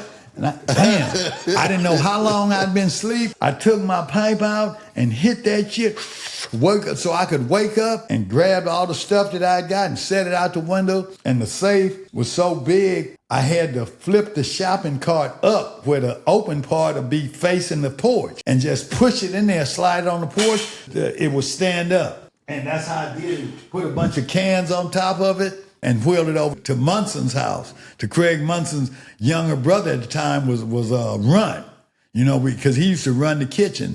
But Craig Munson's brother became a kitchen. Right, he ran the kitchen at the time with Porky and Smokey. You know, the younger brother, he's deceased now, Run. So he was running the kitchen. Yeah. Or was he just part of the kitchen? I don't know if he was one of the leaders. Oh, he was one of the leaders. He was one of the shot callers with the kitchens. You know, but somebody killed him right there in that alley over there, right in Craig Munson's mother's alley. It's like they ain't fighting no more. You know what I'm saying? They started. That's why I said Raymond is gone. Raymond had a policy where don't approach any car if they call your name. And somebody, Ray, and he walked up there and they shot him. Yeah, don't approach no car. Right. Because they calling your name. Right, because you don't know, you know. Yeah. And he approached the car and they gauged him, you know, because they was scared to get out and fight him. Like I say, you ain't going to win every fight. You ain't going to lose every fight. But if me and you got into it, I knew you wasn't a punk, you knew I wasn't a punk, we both went home. You know what I'm saying? And if we should see each other later on, we had respect for each other because first and foremost, we black men. You see what I'm saying? Nobody else is going to look out for us. So if we don't do it amongst ourselves, ain't no other race going to do it. So we got to have respect amongst ourselves. We got to stop killing each other amongst ourselves. A lot of stuff we can't blame Whitey for. See, but I know we've been maneuvered into that position just like on a chessboard, a monopoly board, you know, by the government. When they had the 92 riots and the Bloods and the Crips came together and they was tying blue reds to red rags and stuff like that, the police didn't want that truce. They took somebody's car that lived in the Avalon Gardens and did a drive-by on some Bloods so the Bloods would think the truce ain't in effect. And who did that? The police. Not LAPD, the sheriff. You think so? I know so. That car that Denzel had in that movie he made, Training Day, the sheriff put me in a car just like that, but yellow. A yellow Monte Carlo while they got on the helmet and the suit. I was on 89th between Compton and May. They used to have a little weed spot over there. They pull up in the driveway in that car with me in the backseat pointing to the front door like I'm snitching. Yeah, this is the sheriff's. So I know they do. Wow. So when you did this 17-year stretch, getting high, you've done a whole lot of damage. A lot of damage. What made you get off of it? I realized that if you want anything in life other than that, like clothes, cars, jewelry, women, you can't have that. So what made you finally come to the realization then that to either pick that or all these other things? Well, because I've had stuff before. I've had stuff before. And so by me having stuff before, and you think, now, do I want to I'm going to tell you a story. The very last time I smoked cocaine, I remember I was on the floor. Before you say that, you was giving these dealers hell. Yeah, some of them. Some of them. But his brother, he'll tell you, me and his brother used to smoke together. They would tell me, his brother and Gooch would tell me, Moon, you better stop this shit and get some of this money we getting. They was coming up with cars. You smoked together? Yeah, me, his brother, and Gooch. We used to all smoke together over there on the other side of Central. And they was doing a lot of killing at the time, right? And they stopped building, and they started balling. I wonder how they stopped. I don't know, but they stopped. And they started coming up with trucks and cars and money. And they would tell me, Moon, you better come on and get some of this money, man. You better stop that shit, man. You better come on. And I kept seeing the shit they coming up with. And so one day, when my disability check came from the county, I told Lafayette, I said, man, I'm tired of being broke. I'm tired of not having, no woman. I'm tired of not having no clothes. You was going without a woman? Yeah, because I'm not attracted to smoking females. What kind of woman you gonna have if you a dope smoker? Tell me. You gonna have a strawberry. She ain't your woman. So I don't need that. So I done had real women that don't smoke dope, that don't drink, that don't get high at all. That's a woman. Them bitches out there turn up 40 ounces and pass the pipe and all that. Them is hood rats looking for cheese. See? So I never was attracted to that. I was always attracted to square girls. And that's who I had my kids by. That's the way it worked out. But I just realized that if I want anything out of life, I can't have dope. See, it's some people that can smoke dope and snort dope or drink or do drugs and still maintain a regular lifestyle. They call them a functional addict, right? But me, knowing myself, I go overboard. I can't maintain that functional lifestyle.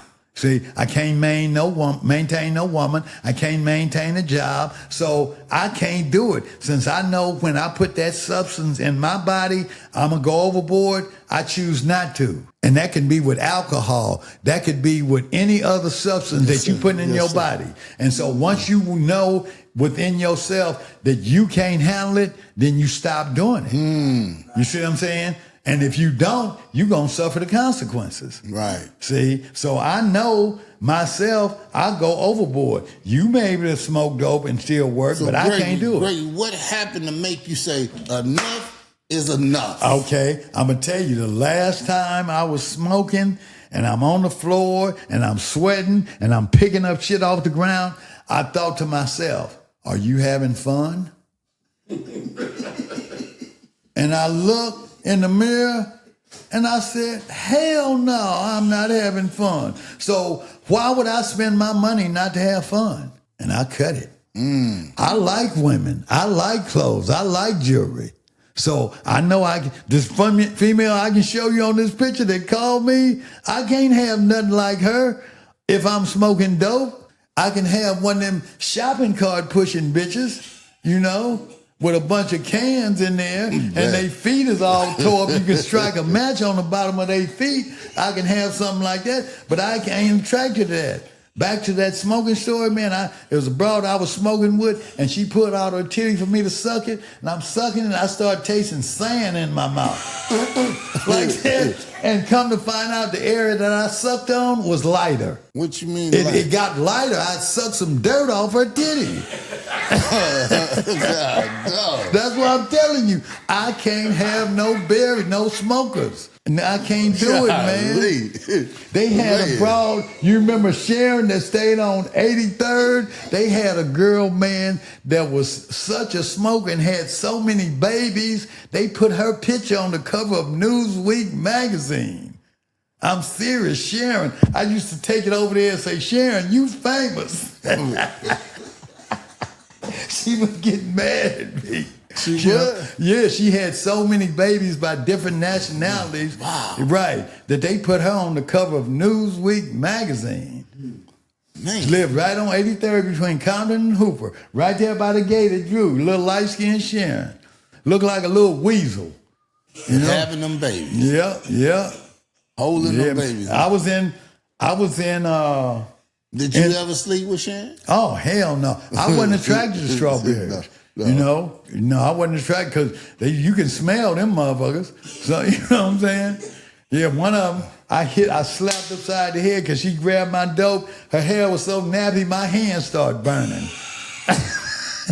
Is that real? Yeah, that's real. That's real. I was in a program, man, in an in-house drug program with Carrie Fisher, the girl that died, that played in Star Wars. I knew her one-on-one. Her mama was Debbie Reynolds, the original Gidget. Her daddy was Eddie Fisher, used to be married to Elizabeth Taylor. I knew her personally because me and her was on the same unit at Century City Hospital in a drug program. I met Lou Gossett there. I met Rick James there. Lou Gossett Jr.? Yeah. He was in there? Yeah. He wasn't in the program, but he had snorted some cocaine before. Yeah, he had snorted. So they Century City Hospital and Cedar Sinai, they have drug meetings there every Thursday, I think. You go up in there, you'll see all type of celebrities. All type. You know what I'm saying? Because it's out there by Beverly Hills. And that's what Century City Hospital was. You know, my wife's insurance paid for me to be in Century City Hospital. And when I got out, I started smoking dope as soon as I got out. And one of the counselors that was supposed to be, they'll tell you, oh, if you get an urge to smoke, call me and I'll come and get you and we'll go for a ride. So this counselor, I called him, right? Because I'm in the middle of my floor smoking dope. And so he comes in, he see the dope, and he said, man, you want to go for a ride? I said, after I take this hit. And so I'm hit it, and as Chris will tell you, when you see that genie going through that glass, that smoke filtering through that glass. You ain't leaving. And he saw that and blew his sobriety, the counselor. Because he was a smoker before. Right, because he was a smoker. And me and him blasted off right there at my house. Wow. Right there. And he blew, I think, 17 years of sobriety right there. Seen that? Yeah, they tell you don't be around people that do that. You know, if you weak or you gotta have, you know, you can't surround your people that's doing that. If you drink, you don't go to a bar and set up with a bunch of people that's drinking. You know, and you don't drink. Well, do you ever remember smoking with different women, you know? Yeah, that one I tell you I sucked the dirt off her titty, her. You know, another one, I had one there whose teeth was so raggedy, Bear used to call her three teeth. Because she had one in the middle. So do you think if the woman's smoking, she got a problem? Right. She ain't just gonna be no fresh broad. No. The only way you're gonna get one that's fresh if you go up there to Sybil Brand Institute and catch them as soon as they get out of jail. You know, when you go up there to Sybil Brand and them, because then she done gained her weight back. But once she hit that street and start smoking, she gonna be back to her old ways. So if you're up in the hotel with her smoking, she's already... Right. She's done. But now, if you caught her as soon as she left the program, you good. But once she been on them streets for a minute, ain't no good. I done seen a girl sucking a dog's dick for dope. Why would somebody have her to do that? Because they balling and people don't believe what certain people will do for dope. And you videotape it. This was at a house where there's a bunch of ballers. And a lot of ballers come there to get dope. And this guy said, man, watch this. And videotape. Give her a little piece of dope and watch what she do. But you know what the dude told me? He said it messed his dog up psychologically. Because he said his dog don't want to no more. I know women but that's what he said. Yeah. So I know women do some hell of a things, man, for some dope. And you know what I'm saying? So I wouldn't put it past them. You know, this broad was so skinny, man. She would have on like a little helmet and a little like what kind of helmet? like a motorcycle helmet, right? And a jumpsuit that fit body tight. And I used to call it a little Power Ranger. And she was smoking. Yeah, because she looked just like a Power Ranger with that helmet on. Because she was driving the little motorcycle. Right. Man. Yeah, man. In the neighborhood. In the neighborhood. I had made a video at one time of all the smokers too. This guy named Slim, and asked him why you smoke dope and take a hit while we on camera and, all type. This is when one of the periods when I had stopped, because I stopped certain periods and started selling and then go back, like that. I went through it. I smoked dope in New York City in the projects because I was a long haul truck driver. Me and this Indian guy we was going to New York. And once we got to New York, if you know anything about truck drivers, once they drop the trailer, they got to wait to be reloaded before they can leave. Mm-hmm. And in between loads, it might be 8 hours. So in between that downtime, we rode around in the city. So during that period... Was he smoking? It's the stuff called loads that he was taking that give you a heroin high. He wasn't smoking cocaine. I was smoking cocaine. We met a girl in New Jersey at the time. This is when they had the leather coats with the fur around the hood. We met a girl in New Jersey that took us to these projects in New Jersey where she said, police don't even come in here. And I'm walking, holding her hand. And you gonna go in there? I'm in there with her. And the police won't go in there. The police don't go in there. He's on the outside. And you was brave enough to go in there? I'm sprung. I'm smoking dope. Man. Look, I done been on the side of town over there where Bill and Goose was. Man, they was killing people every night before. So this shit Who was killing them? Them Bloods over there on the other side of Central. They was killing folks, man. Am I lying, Bunchy? Shit, they was killing people, man. Were they gangbangers or something? People, I guess, who wasn't a Blood or whatever. Herb and them's brother, they killed him at the liquor store on 88th and Central, right across the street from the fish market. He wasn't from over there. They caught him coming up out that store and downed him. So it was Johnny Mack, another one, Al's brother. So they didn't care if you was banging or not. No. If they had something, at that time they right? Was doing it was a lot at that time. If you was somebody that they didn't know or was in that area or they whatever, then your time would be up. Matter of fact, and you still was running around. Yeah. You didn't care? I guess I cared, but shit, I'd been in some close situations where, guns didn't, I'd been shot at, stabbed, some grass shears, pit bull had locked on my hand. How did that happen? What, the pit bull? Yeah. I went in the yard trying to buy some dope, and I didn't know the dog was loose, and the dog hit me. When the dog jump up at your face and you go up the block, he hit my hand right here. So he's on my hand, and I'm looking him in the face, and I'm calling the guy Touche to come get his dog. So I know the most sensitive part of a dog is his nose. So I grab his nose and try to twist his nose off, try to tear it off, and he let go. So now I step back where he can't reach me on the chain, but I'm looking for a shovel because I'm going to chop his damn head off. Because I told Touche, I said, man, I didn't know your dog was loose. I'm going to chop his damn head off because me dealing with Bear and his dogs, I was never afraid of dogs. I don't care how vicious you are. See, a dog keys in on fear. When you fear a dog, he knows it, see? And when you don't fear a dog, he knows it too. But when you scared, other people might not know you scared, but that dog know you scared. That's why the police use him, because your body emits a certain scent when you got fear. That's why the police use them. See, but I ain't scared of your ass, because I know what I'm going to do, Man. But that's how it went down. You just was out there, man. Yeah, I was out there, man. I was way out there, man. Way out there. I would throw a brick through a window on the main street and grab the TV and run off with it. But I never would beg or, none of that crazy, that small time. I hit a lick, man. I was hitting licks for 8,000. Is that right? Yeah, I hit another lick for 4,000. I had all fur coats, leather hats, leather coats. I hit another lick for any type of soda you want. I had Pepsi, Coke, 7-Up. I had broken Hooper Mark and knocked all the sodas from the store, you know. I hit a Frito-Lay truck. I had Doritos, mixed nuts, peanuts, whatever Frito-Lay make, I had it. You know. You were just scoping stuff out. Man, I was knocking shit. I was scoping stuff out.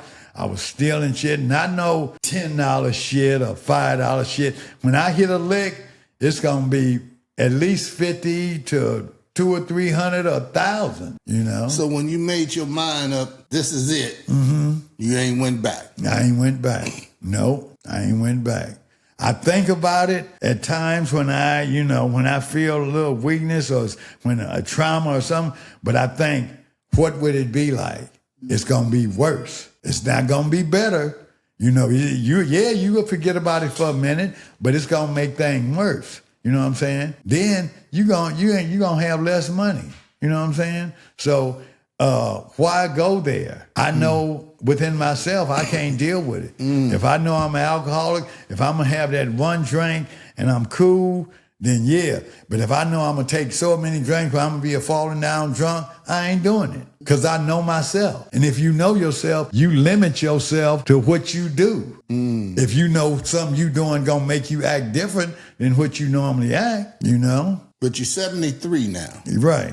Today, I just turned 73 today. No medication. No medication. No high blood pressure. No diabetes. No nothing. So how do you think, through all that you've been through, and God done kept you 73 years? I'm blessed. I'm really blessed, man, because everything that I've done to my body and that I've done to myself, and for me not to be messed up for us physically and emotionally and mentally, I'm blessed, you know, and monetarily, I'm blessed. No cane. No cane. My knee hurts every now and then. I got a video when I'm skating with a walker or whatever, but I'm blessed, and you know, I can still get at a female like it ain't nothing.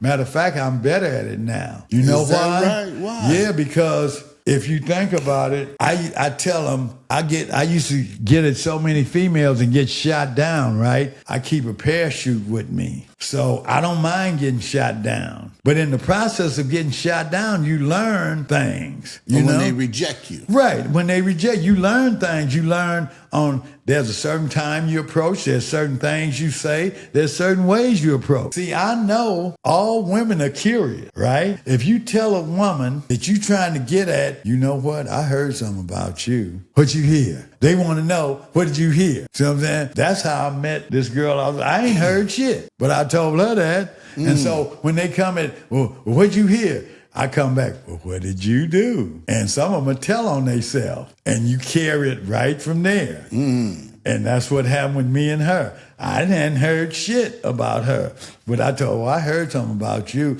Oh, what'd you hear? You hear I was a hoe? You hear I was this? You hear I was that? No, well, what'd you do? And then, oh, well, I did it. And then you take the conversation from that. So I met a lot of females like that. Man, I had a female that was in a movie that I knocked down when I was boxing. You ever seen this movie called Dog Day Afternoon with Al Pacino, where they robbing a bank? One of the bank tellers in there, I knocked her down. How did you do that? I met her at the gym when I was boxing. She's from New York, this girl named Amy But you know, if LeVitt. a woman come up in the gym, bro, and you over there, you know, body looking tight and Well, over there, but me and her, the way I started talking to her, me and her wound up going to Venice Beach. She had an apartment in Hollywood, and we go back to the apartment, and I knock it down. That's how I met her. But she met you at the gym. Right. At the boxing What was she gym. doing at the gym? It's a lot of women go to the gym that like to see how fighters fight. And this was at a time. You ever heard of this fighter called Female Ali? Female Ali. It was a fighter, a woman named Not Muhammad Ali's daughter. No. It was a lady that was a professional boxer. Her name was Female Ali in the boxing game. They had another bald-head sister named Lady Tiger. that used to wear tiger trunk. They had another sister named Ann Wolf. And man, this sister was bad. Was she bad? Oh man, this sister whooped brother's ass. She had a fighter named James Kirkland that fought Canelo, right? And was on Canelo's ass until Canelo stopped him. Canelo will tell you right now, James Kirkland hit him harder than any other fight he ever had in his life. But his trainer was this girl named Ann Wolf. If you look at some of her old fights, the way she was fighting, man, she was bad. She was bad. I mean, she whooped most men. That Sugar Ray Robinson, that boxing, she was bad, man, and hit hard. Beating white girls' ass, left and right. So yeah, they had a lot of lady female fighters and women that just come in the gym, you know, to get in shape and, you know, try to learn how to punch and stuff like that, you know, and stuff like that. I had some girls that I met at World on Wheels skating range that they told me, oh, I want to box. I said, girl, you too fine to try to box. I know I want to box. Muhammad Ali's daughter boxed. I said, yeah, but look who her father is. And so I took them to the 108th and Broadway, and as soon as they broke their fingernail, oh, I can't do this. I know you can't because you too damn fine. So let me ask you a question. A lot of guys, when they smoking, they like to take a broad with them and get high. A strawberry. So they're all strawberry. Right. So I didn't know. Not because something else about getting high. It shrivels your dick up too. well, some of them act like they knocking it down. Yeah, you could, because once it do get hard, it's going to take a long time to come. Once it do, you know what I'm saying? But the thing about me, I'm not attracted to the initial female that's like that unless she ain't all smoked out and skinny. Her feet got to be clean. They got to be, toes got to be done. When you see some toes hanging off the side. So are there a lot of fine smoking women? No. I mean, it is, but you have to be in the right environment to encounter them. You can't be in the hood and encounter them unless they just got out. You got to be up there in Beverly Hills, one of them exclusive areas, because they the smokers that got money. You see what I'm saying? They don't have to sell no microwave at 2 o'clock in the morning. Mm-hmm. You know what I'm saying? Because they got money. They'll kill themselves first by smoking dope. So that means they don't let their body get run down. They feet are still done. They still clean. You see what I'm saying? Now, them kind of smokers, yeah. But you got to be in that environment to meet them. So what's making these guys? These guys, because you hear through the grapevine, they get to smoking, and they start acting all funny.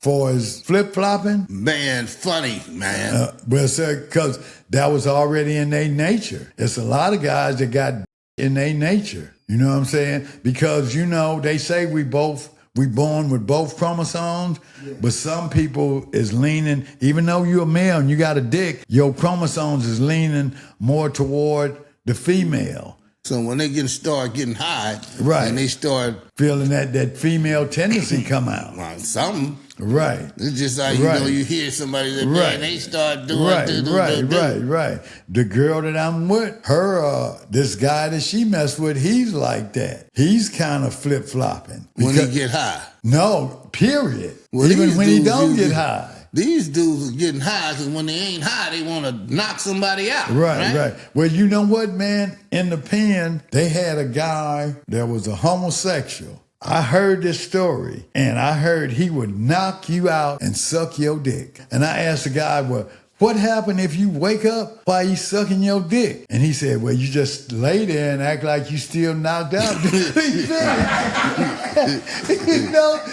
He's finished. And so the guy, this is with 22-inch arms, that'll tell you, I'm homosexual. I ain't no punk. In other words, there's a difference. A punk, you can punk him, but I'm a homosexual. I'll beat your ass. He be on the iron power, hitting all the quarters, with some Kool-Aid on his lips.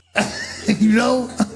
And this is real. Yeah, it's real. They got buff in the pen that lift weights.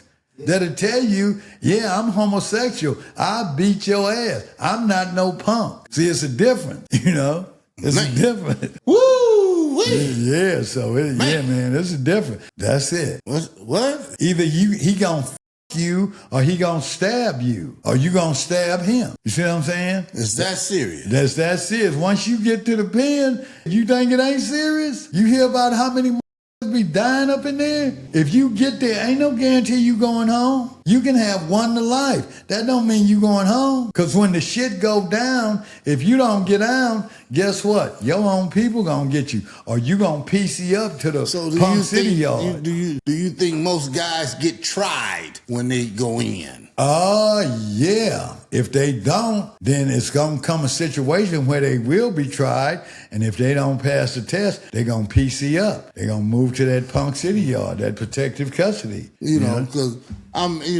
guys go in and you just be wondering, do you just go through there and don't nobody ever test you? I guess it depends on the person. If you want them guys that talk a lot of shit and I'm this and that, somebody might test you. Because when you in that bullpen, when you get busted, right? And you're in that bullpen and you get sentenced, you go into the pen. It's somebody in that bullpen with you that's going to the same prison, right? And if you talking that shit once you get to the pen, oh yeah, I was this, I was that, and you forget that guy that was in the bullpen with you that came from the county with you, remember how you was acting in the county, and he pulled your car and say, no, homie, remember they punked you in the county. They took your shit in the county. He gonna tell all that shit in the pen. Now they gonna punk you in the pen because you lying. So pretty much if they go, they got to get with the rest of their homeboys. So none of this stuff goes down. If you start lying about what you did or how much time you did or where you been, they gonna get your ass. You know why? Because why are you lying? Because you scared. See, that's why people's lying. Because they scared, because they done heard them stories. Don't drop the soap. They gonna stab you. You know what I'm saying? So they scared. So that's why they lying. But if you lying, it's somebody that been there that's gonna pull your card. And they gonna tell you, that nigga's lying. And you lying because you scared. And then they gonna get your ass. See? That's how they get out. So just because you in the holding cell, in the court tank or whatever, is somebody that's going with you to the pen. If you get sentenced to the pen in Norwalk or whatever, somebody else is going there too. And they know what you did or what you got sentenced for or whatever. And if you lying about it, it's going to follow you. Is that right? Yeah, it's going to follow you. You went to jail the second time. How much time did you do? I got 36 months. You did all 36? Yeah, I did. No, I did 3 years. I did 3 years and got released a little bit early, for the that's good time. for breaking in. Right, for commercial burglary and assault on a police dog. But the assault on a police dog was I won it on appeal because, like I said, they couldn't prove that I heard them saying it was a police dog. I told them I didn't know it was a police dog. All I saw was a dog coming at me, trying to bite me, so I defended myself. Because if the dog bites you and you not, even if you are guilty, if the dog bites your arm and hits the nerve, you are crippled from now on.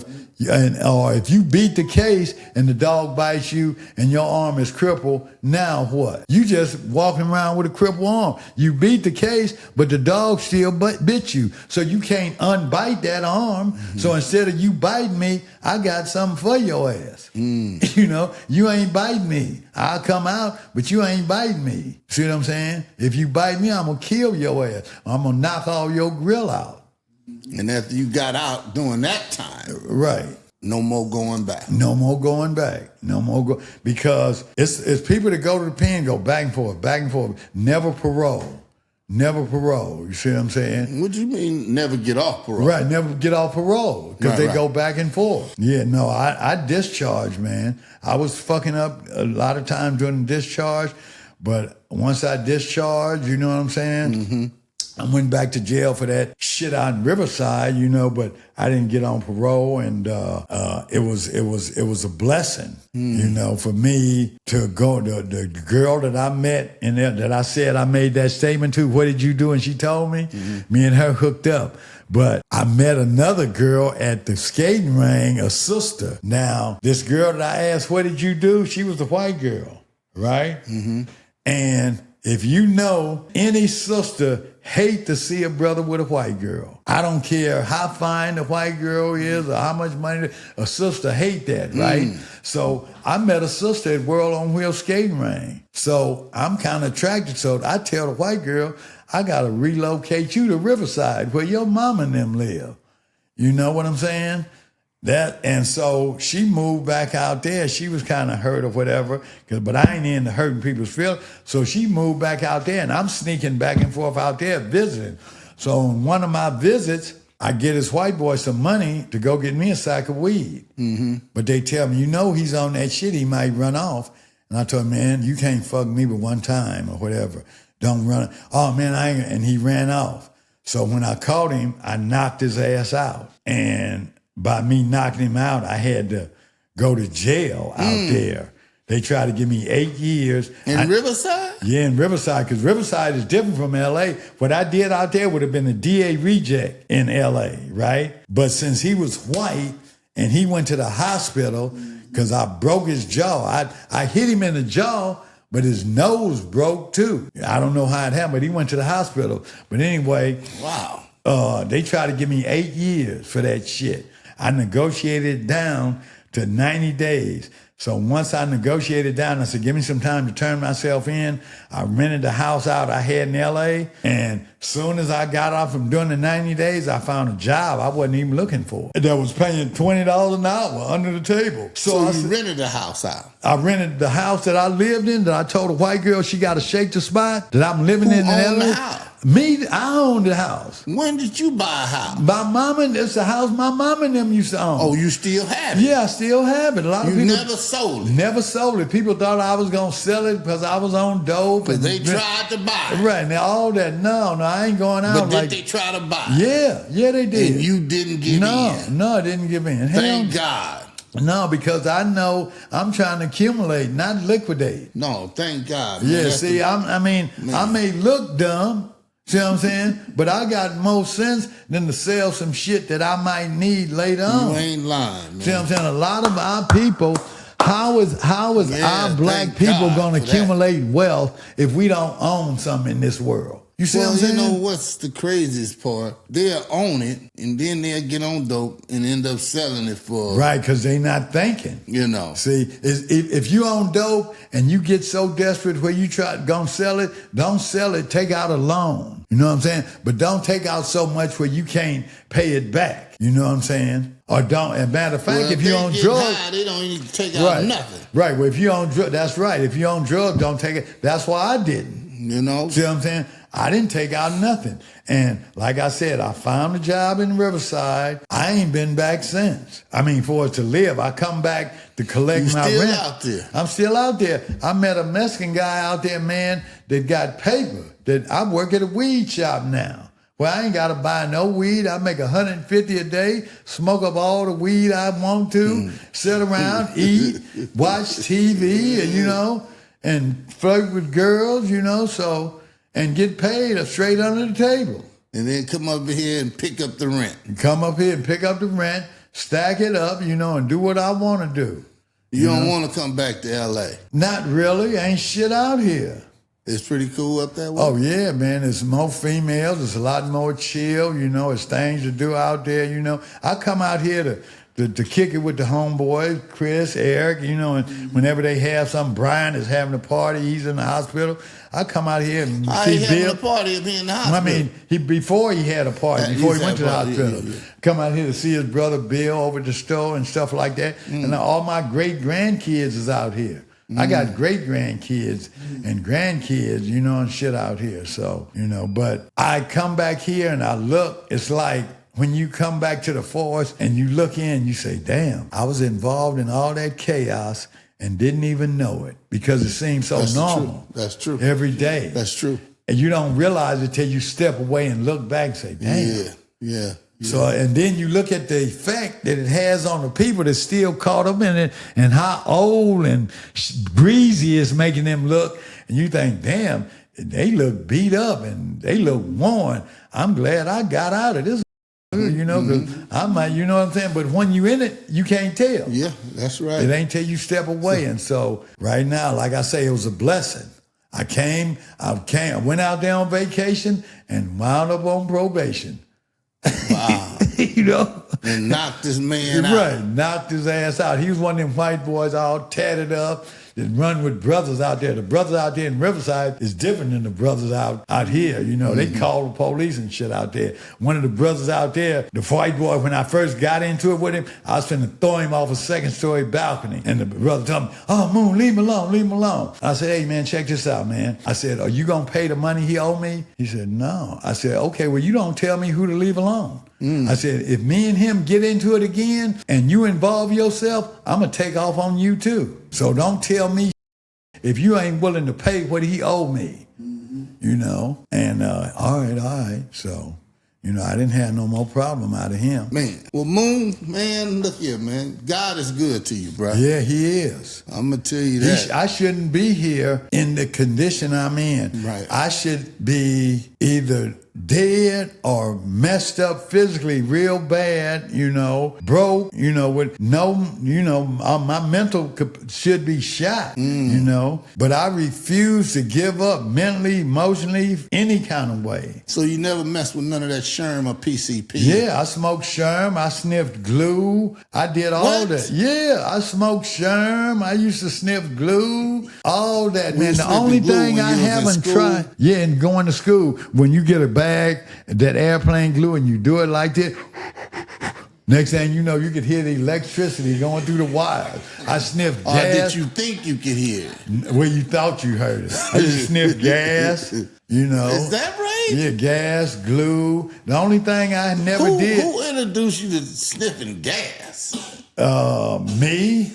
Who told you about that? Well, you know, when you put your mouth or you inhale something, you feel kind of funny. You know what I'm saying? And we used to just do that and feel buzzed and shit. That was part of getting out. So what about angel dust? Did that too. The only drug I haven't did is heroin, man. That's the only drug. I never did no speed either. But I ain't never did no. I never slammed no heroin. No crystal meth. No crystal meth. Thank God. None of that. That shit is worse than heroin. What is? That crystal meth. Yeah, it is. Yeah, you know? Yeah, that shit is.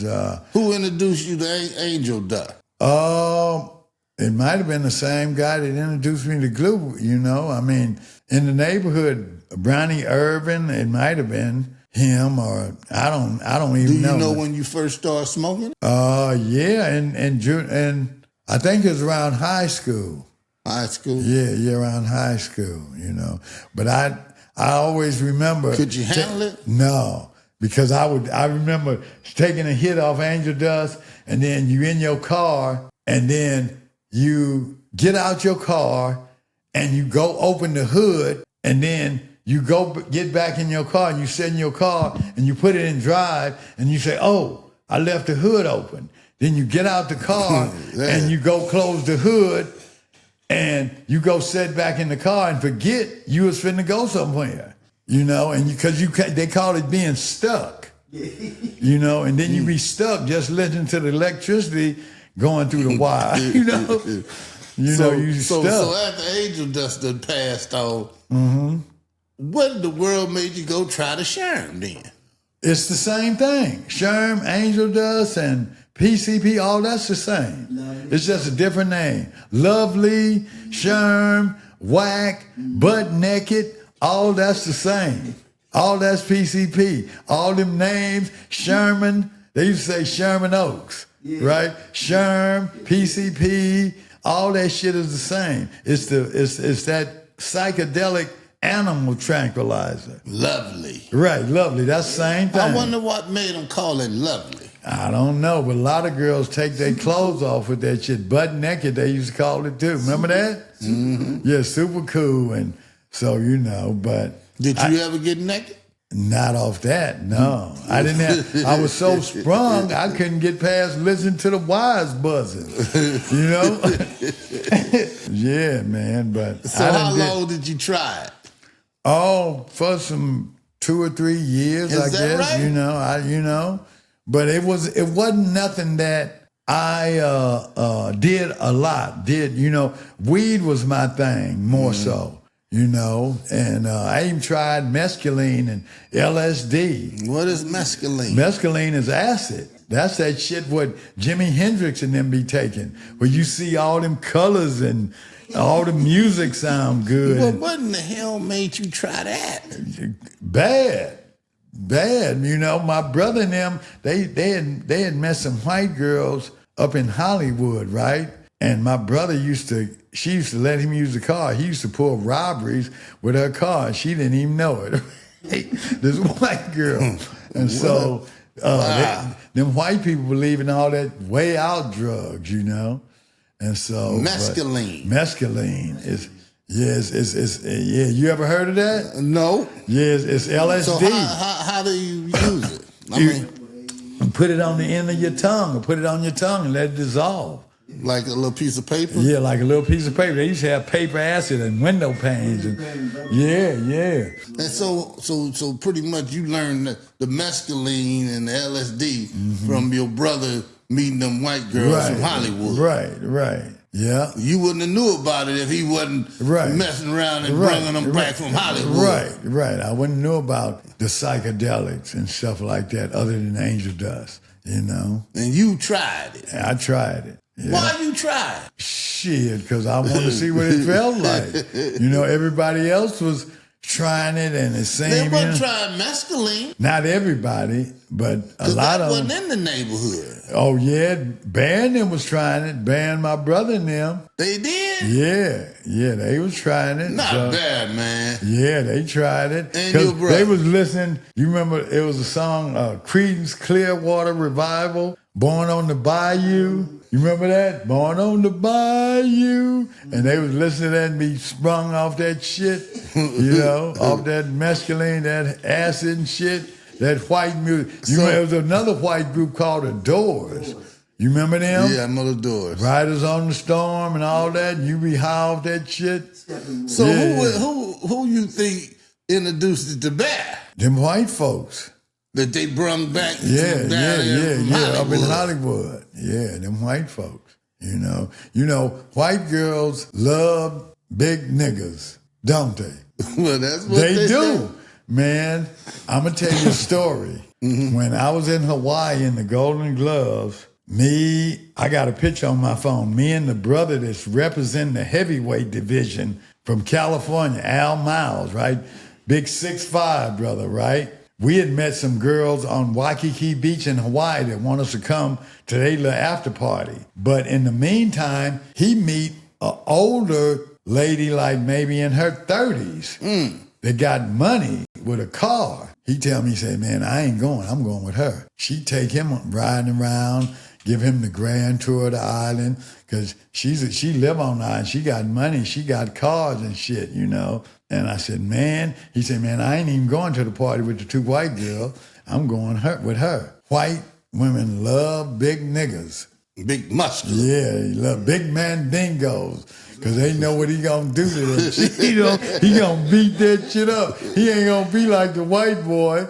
Oh, darling. You know, he gonna beat that shit and knock it out. You know, and they want that rough shit. They don't want that old nice poop butt shit. Oh, darling, you know, they don't want that. They want that roughneck shit. You think so? Yeah, they do. They act all prim and proper, but deep down inside, that animalistic nature comes out. When you hitting it right, oh!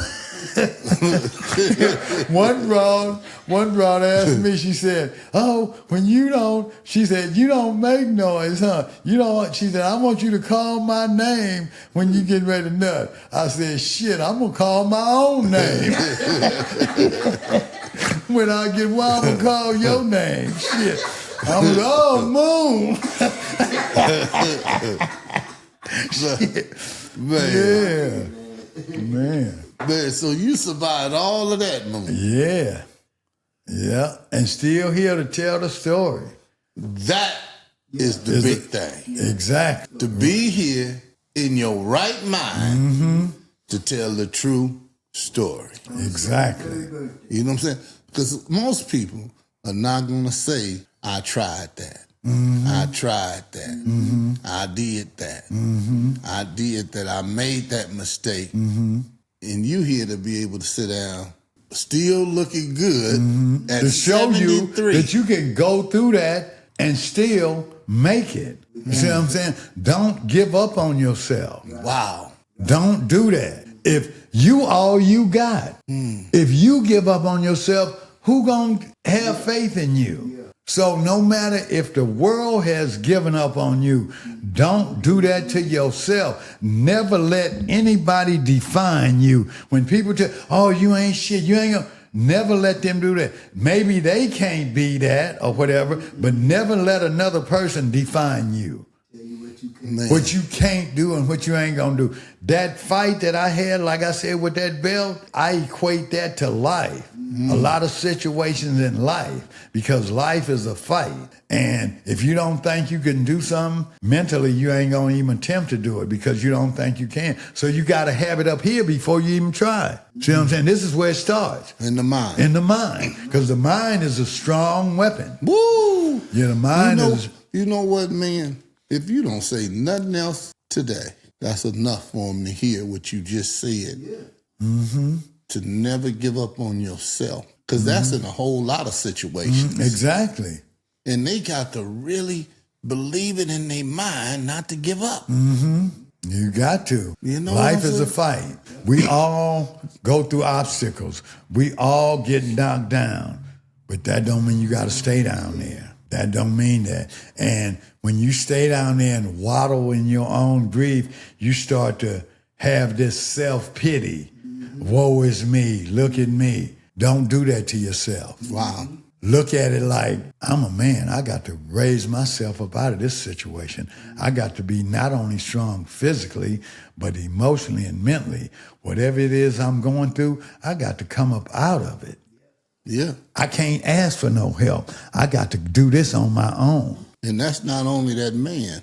That's that woman, Right, too. right. He just said man, but we want to make sure that woman. That woman. Okay. Yes, sir. Right. Yes, sir. Yeah. And you as a person, you don't realize the strength you have in you to, mentally and emotionally. A lot of people give up if they get, say, diabetic or high blood pressure or cancer or whatever. No. Even if you got a life-threatening disease, still keep fighting. Keep fighting. Man, the girl that I told you, this brings me to tears to say this. She had cancer, man. That girl that I moved to Riverside, right? And she knew she was dying. I would break down, man, sometime and start crying, right? Because she would say, oh, I know I'm going to get better. But I knew she wasn't. And I would break down. She would tell me, don't do that. Stop doing that. I don't want to spend my last days here sad and crying. And I don't want you to either. And that hit me harder than any punch can ever hit me. Like right now, you see the tears in my eyes, man? When you know a person is dying that you got feelings for, and you know they showing that strength, and you don't even have that strength, it puts something in you that touches you. And she would tell me that. That made me stronger, man. Right. That made me stronger. So whatever you going through in life, man, fight it. Fight it, man. Yeah. Like I said, man, if it ain't nothing else a person could hear, if they can open their mind enough to hear it. You got to be open-minded. You got to, A lot of times people got to be able to hear something. Sometimes God works in such mysterious ways. Because one person might say it and it don't mean a thing. Right. They can hear that same message from another person's voice and feel it. And it'll touch them different. Right. A complete stranger. Complete stranger. A complete stranger. And by you even being on here, somebody gonna hear that. Because something that's said like that, you gotta put it out there. It's just what it is. Because it's real. I'm saying it from here, from the heart. That's what I'm saying. I'm not afraid to cry in front of a man, another man. Because I know that don't make you not a man. Right. A real man can cry. Yeah. It's things that touch him that makes it, you know what I'm saying? That don't make you not a man because you won't cry or you not all macho all the time. You see what I'm saying? If you got feelings and it's things that hurt you. Right. And so I'm human. That's right. You know? Man, let me tell you, it's a brother named Willie Herb came on here. I know Willie Herb. And he said that same thing. If a man can't cry. I seen you the thing with Willie Herb. Yeah. I know Willie Herb and his brother Worm. Yeah. I knew Felton, the one that they killed that I'm telling you. Yes, I knew his sister Carolyn. I knew his mama. I knew all of them. They from Carver Park. Right. Me and Willie Herb used to smoke together. Asked him. Asked him about Moon. He know me. Okay. Yeah. We ain't from the same neighborhood, but I met him after they moved over there. Over on Hooper. Right. As a matter of fact, Runt burned up one of their dope houses that they had when they moved in the neighborhood from Carver Park. They had a dope house that was cracking. Who right? did? Carolyn, Herb, and Worm and them. They from Carver, but they had a dope house that was 24/7. That was popping, right? Lafayette Butchie, he used to rob the people sometime, and they would tell him, man, at least wait till they come and buy the dope. But Runt found out about it, Munson's younger brother, and he threw a cocktail in the motherfucker. And he told me, he said, Moon, don't be over there. Man, I'm going to smoke everybody in that corner. That was before they shot him, right? And they threw a Molotov cocktail in the dope house and burnt it up. An old man was living there. He damn near died from smoke inhalation. But, why did he do that? Because they set the house on fire. He was bedridden. I mean, but why would he want to set the house? Because Herb and them ain't from Kitchens. Herb and Worm and them is from Carver Park. Right. Kitchens is over there in the neighborhood where we from. And they over there making that money. Right, so you over here checking dollars, and we don't like that, so guess what? I guess that's what it's about, but in any case, it got burnt up, and a funny story, man. When they burnt it up, Herb and them was down there on the corner on 84th Place, right there by the duplexes, right? So they wouldn't go back in the house down there on 84th Street. So I'm smoking at the time, right? I go up in the house while it's all burnt up, looking for shit that they done left in there, right? That I can sell. So I find some shoes or some clothes, something I'm trying to sell. So I take it right back down there to Herb and them, and Lorraine tells me, Moon, how you gonna sell us our own shit? I said, y'all was scared to go in there and get it. So I went in there and got it, so but they were scared to go in there and get it because they know running them was still around, man. I went up in there and found some shit and tried to sell them their own shit. Crazy. Man, I'm telling you, I was wild, man. Man, were you? Yeah. And God covered you. He covered me. I mean, that's the only way I'm still here. Yeah. The only reason. Yeah. Because the shit I did, I shouldn't be here. And the amazing thing is, God covered you for a reason. Mm-hmm. Whatever it may be, and tell a story, it may be helping somebody we don't even know about, or whatever it may be. He covered you for a reason. Right. Because my work's not finished here. That's if what I can save one youngster, see, because now I like to try to talk to these younger guys to try to school them on stop trying to think about another black man as your enemy. See, it's a reason why you hear black people, I'm going to kill that nigga. It's a reason for that. We got a self-hatred of ourselves in America. We hate ourselves. And if you think I'm lying, look at everybody trying to lighten their skin, make their nose thinner, thin lips. Like, take Michael Jackson's, for instance. Lighten his skin and thin nose and all that shit. And even when he adopted the little boy, adopting white kids. All the little black kids out here that, you know what I'm saying? Man. Everybody know, if you know, look, that ain't his damn kids. Right. That boy ain't from no black sperm. So I'm not a fool, but it shows me your mentality. You hate your race so much, you won't even go adopt another black person. Wow. You rather go adopt this little white boy and name him Blanket and all that other stupid shit. like I say, the black man here in America we got a self-hatred of ourselves here in America. But once we recognize it, we can correct it. If we never recognize it, we ain't gonna try to correct it. It's like if we was on dope. If you never thought you had a problem with drugs, why would you correct it? Mm-hmm. So we gotta recognize we got a problem with that, and then we can do something about it. That's a lot of good information there, though. So, that's my whole thing. I try to wake up the youth, and I tell them, man, if you're good at sports, basketball, baseball, whatever, stick with it, man. Your chances of making it out and taking your family out of poverty for life is greater than you going to school. Not saying don't go to school, but you got a greater chance to make it if you good at sports. Look at LeBron James. Look at that baseball player, Ja Moran or whatever, that's going around with pistols getting caught. That basketball that player. Stupid ass. His daddy should have went upside his damn head and said, nigga, you gonna get us broke again. But see, that tell me his daddy ain't schooling. Yeah, blowing millions of dollars. Right. You gotta see, so that can be helping hundreds of people. Right, so that can, you could build a community center with plumbing, drafting, carpentry, all the sports you want, and don't charge nothing in every city for black and underprivileged youth. Mm-hmm. So why wouldn't you do that? Right. You see, you still you made it, but now you going backwards, trying to act like a gangster, going around with a gun. But you done already made it. You don't need to act that way. You stupid. That shows me your mentality. So you need somebody to check you, your daddy, or somebody say, look, man, you finna mug it up for everybody. Bring your dumb ass on here and set your ass down, before you trip out. Mm-hmm. Well, you only gonna play for so long. Right. Exactly. You don't invest, you're gonna make it where nobody wanna invest with you. With the mentality that he's portraying. So man, like I said, we gotta get out of here. But Brother Moon, okay. Man, I'm grateful that you came and shared your knowledge with me. Okay.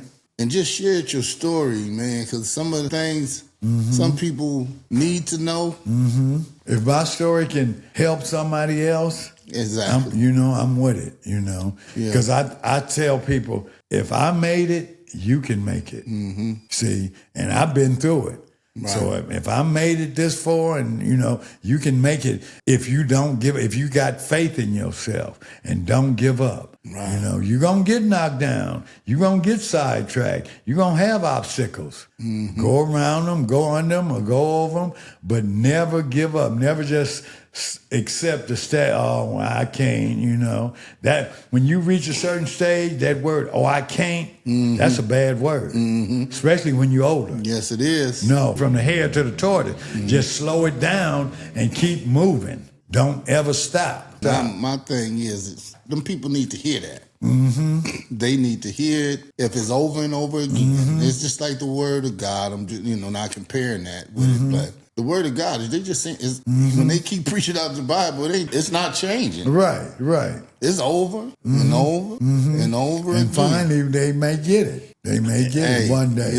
You don't even have to know how to read. If you keep hearing that word over and over again, subliminal. Oh, he gonna get it to you. God gonna get that word to you because you gonna keep hearing it. You're gonna keep hearing it over and over again, and you ain't even gotta be able to read. Right. So it ain't no excuse. You know how sometimes people want to make an excuse? Right. If you don't want to go hear it at the church, they got ways you can listen to it on your phone. So the problem is a lot of times within yourself because you can't control the outside world. Right. You can control what you do. That's right. You got to control yourself and maintain control of yourself. Let the outside world, do what it do. But it's only certain things I do because I like being in control of myself. So I'm not going to do just anything. Well, even hearing you express your life, what happened, how it happened, it didn't, some people it affect. But boy, your mind is still sharp.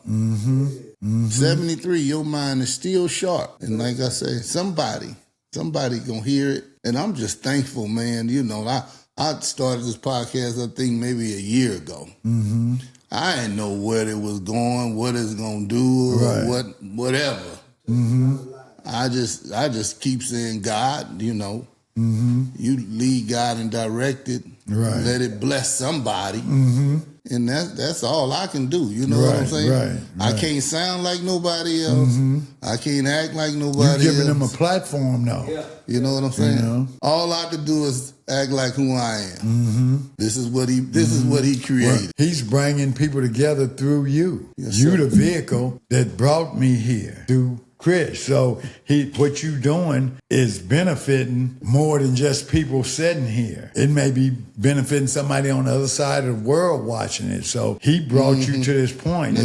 You didn't say, oh, well, I think this is what I'm gonna do with my life. You know, it's some reason you chose to do this. You know, and I don't even know right. what in the world God led you here. God, that's why you don't know, because God led you. Man, I was doing what I normally do.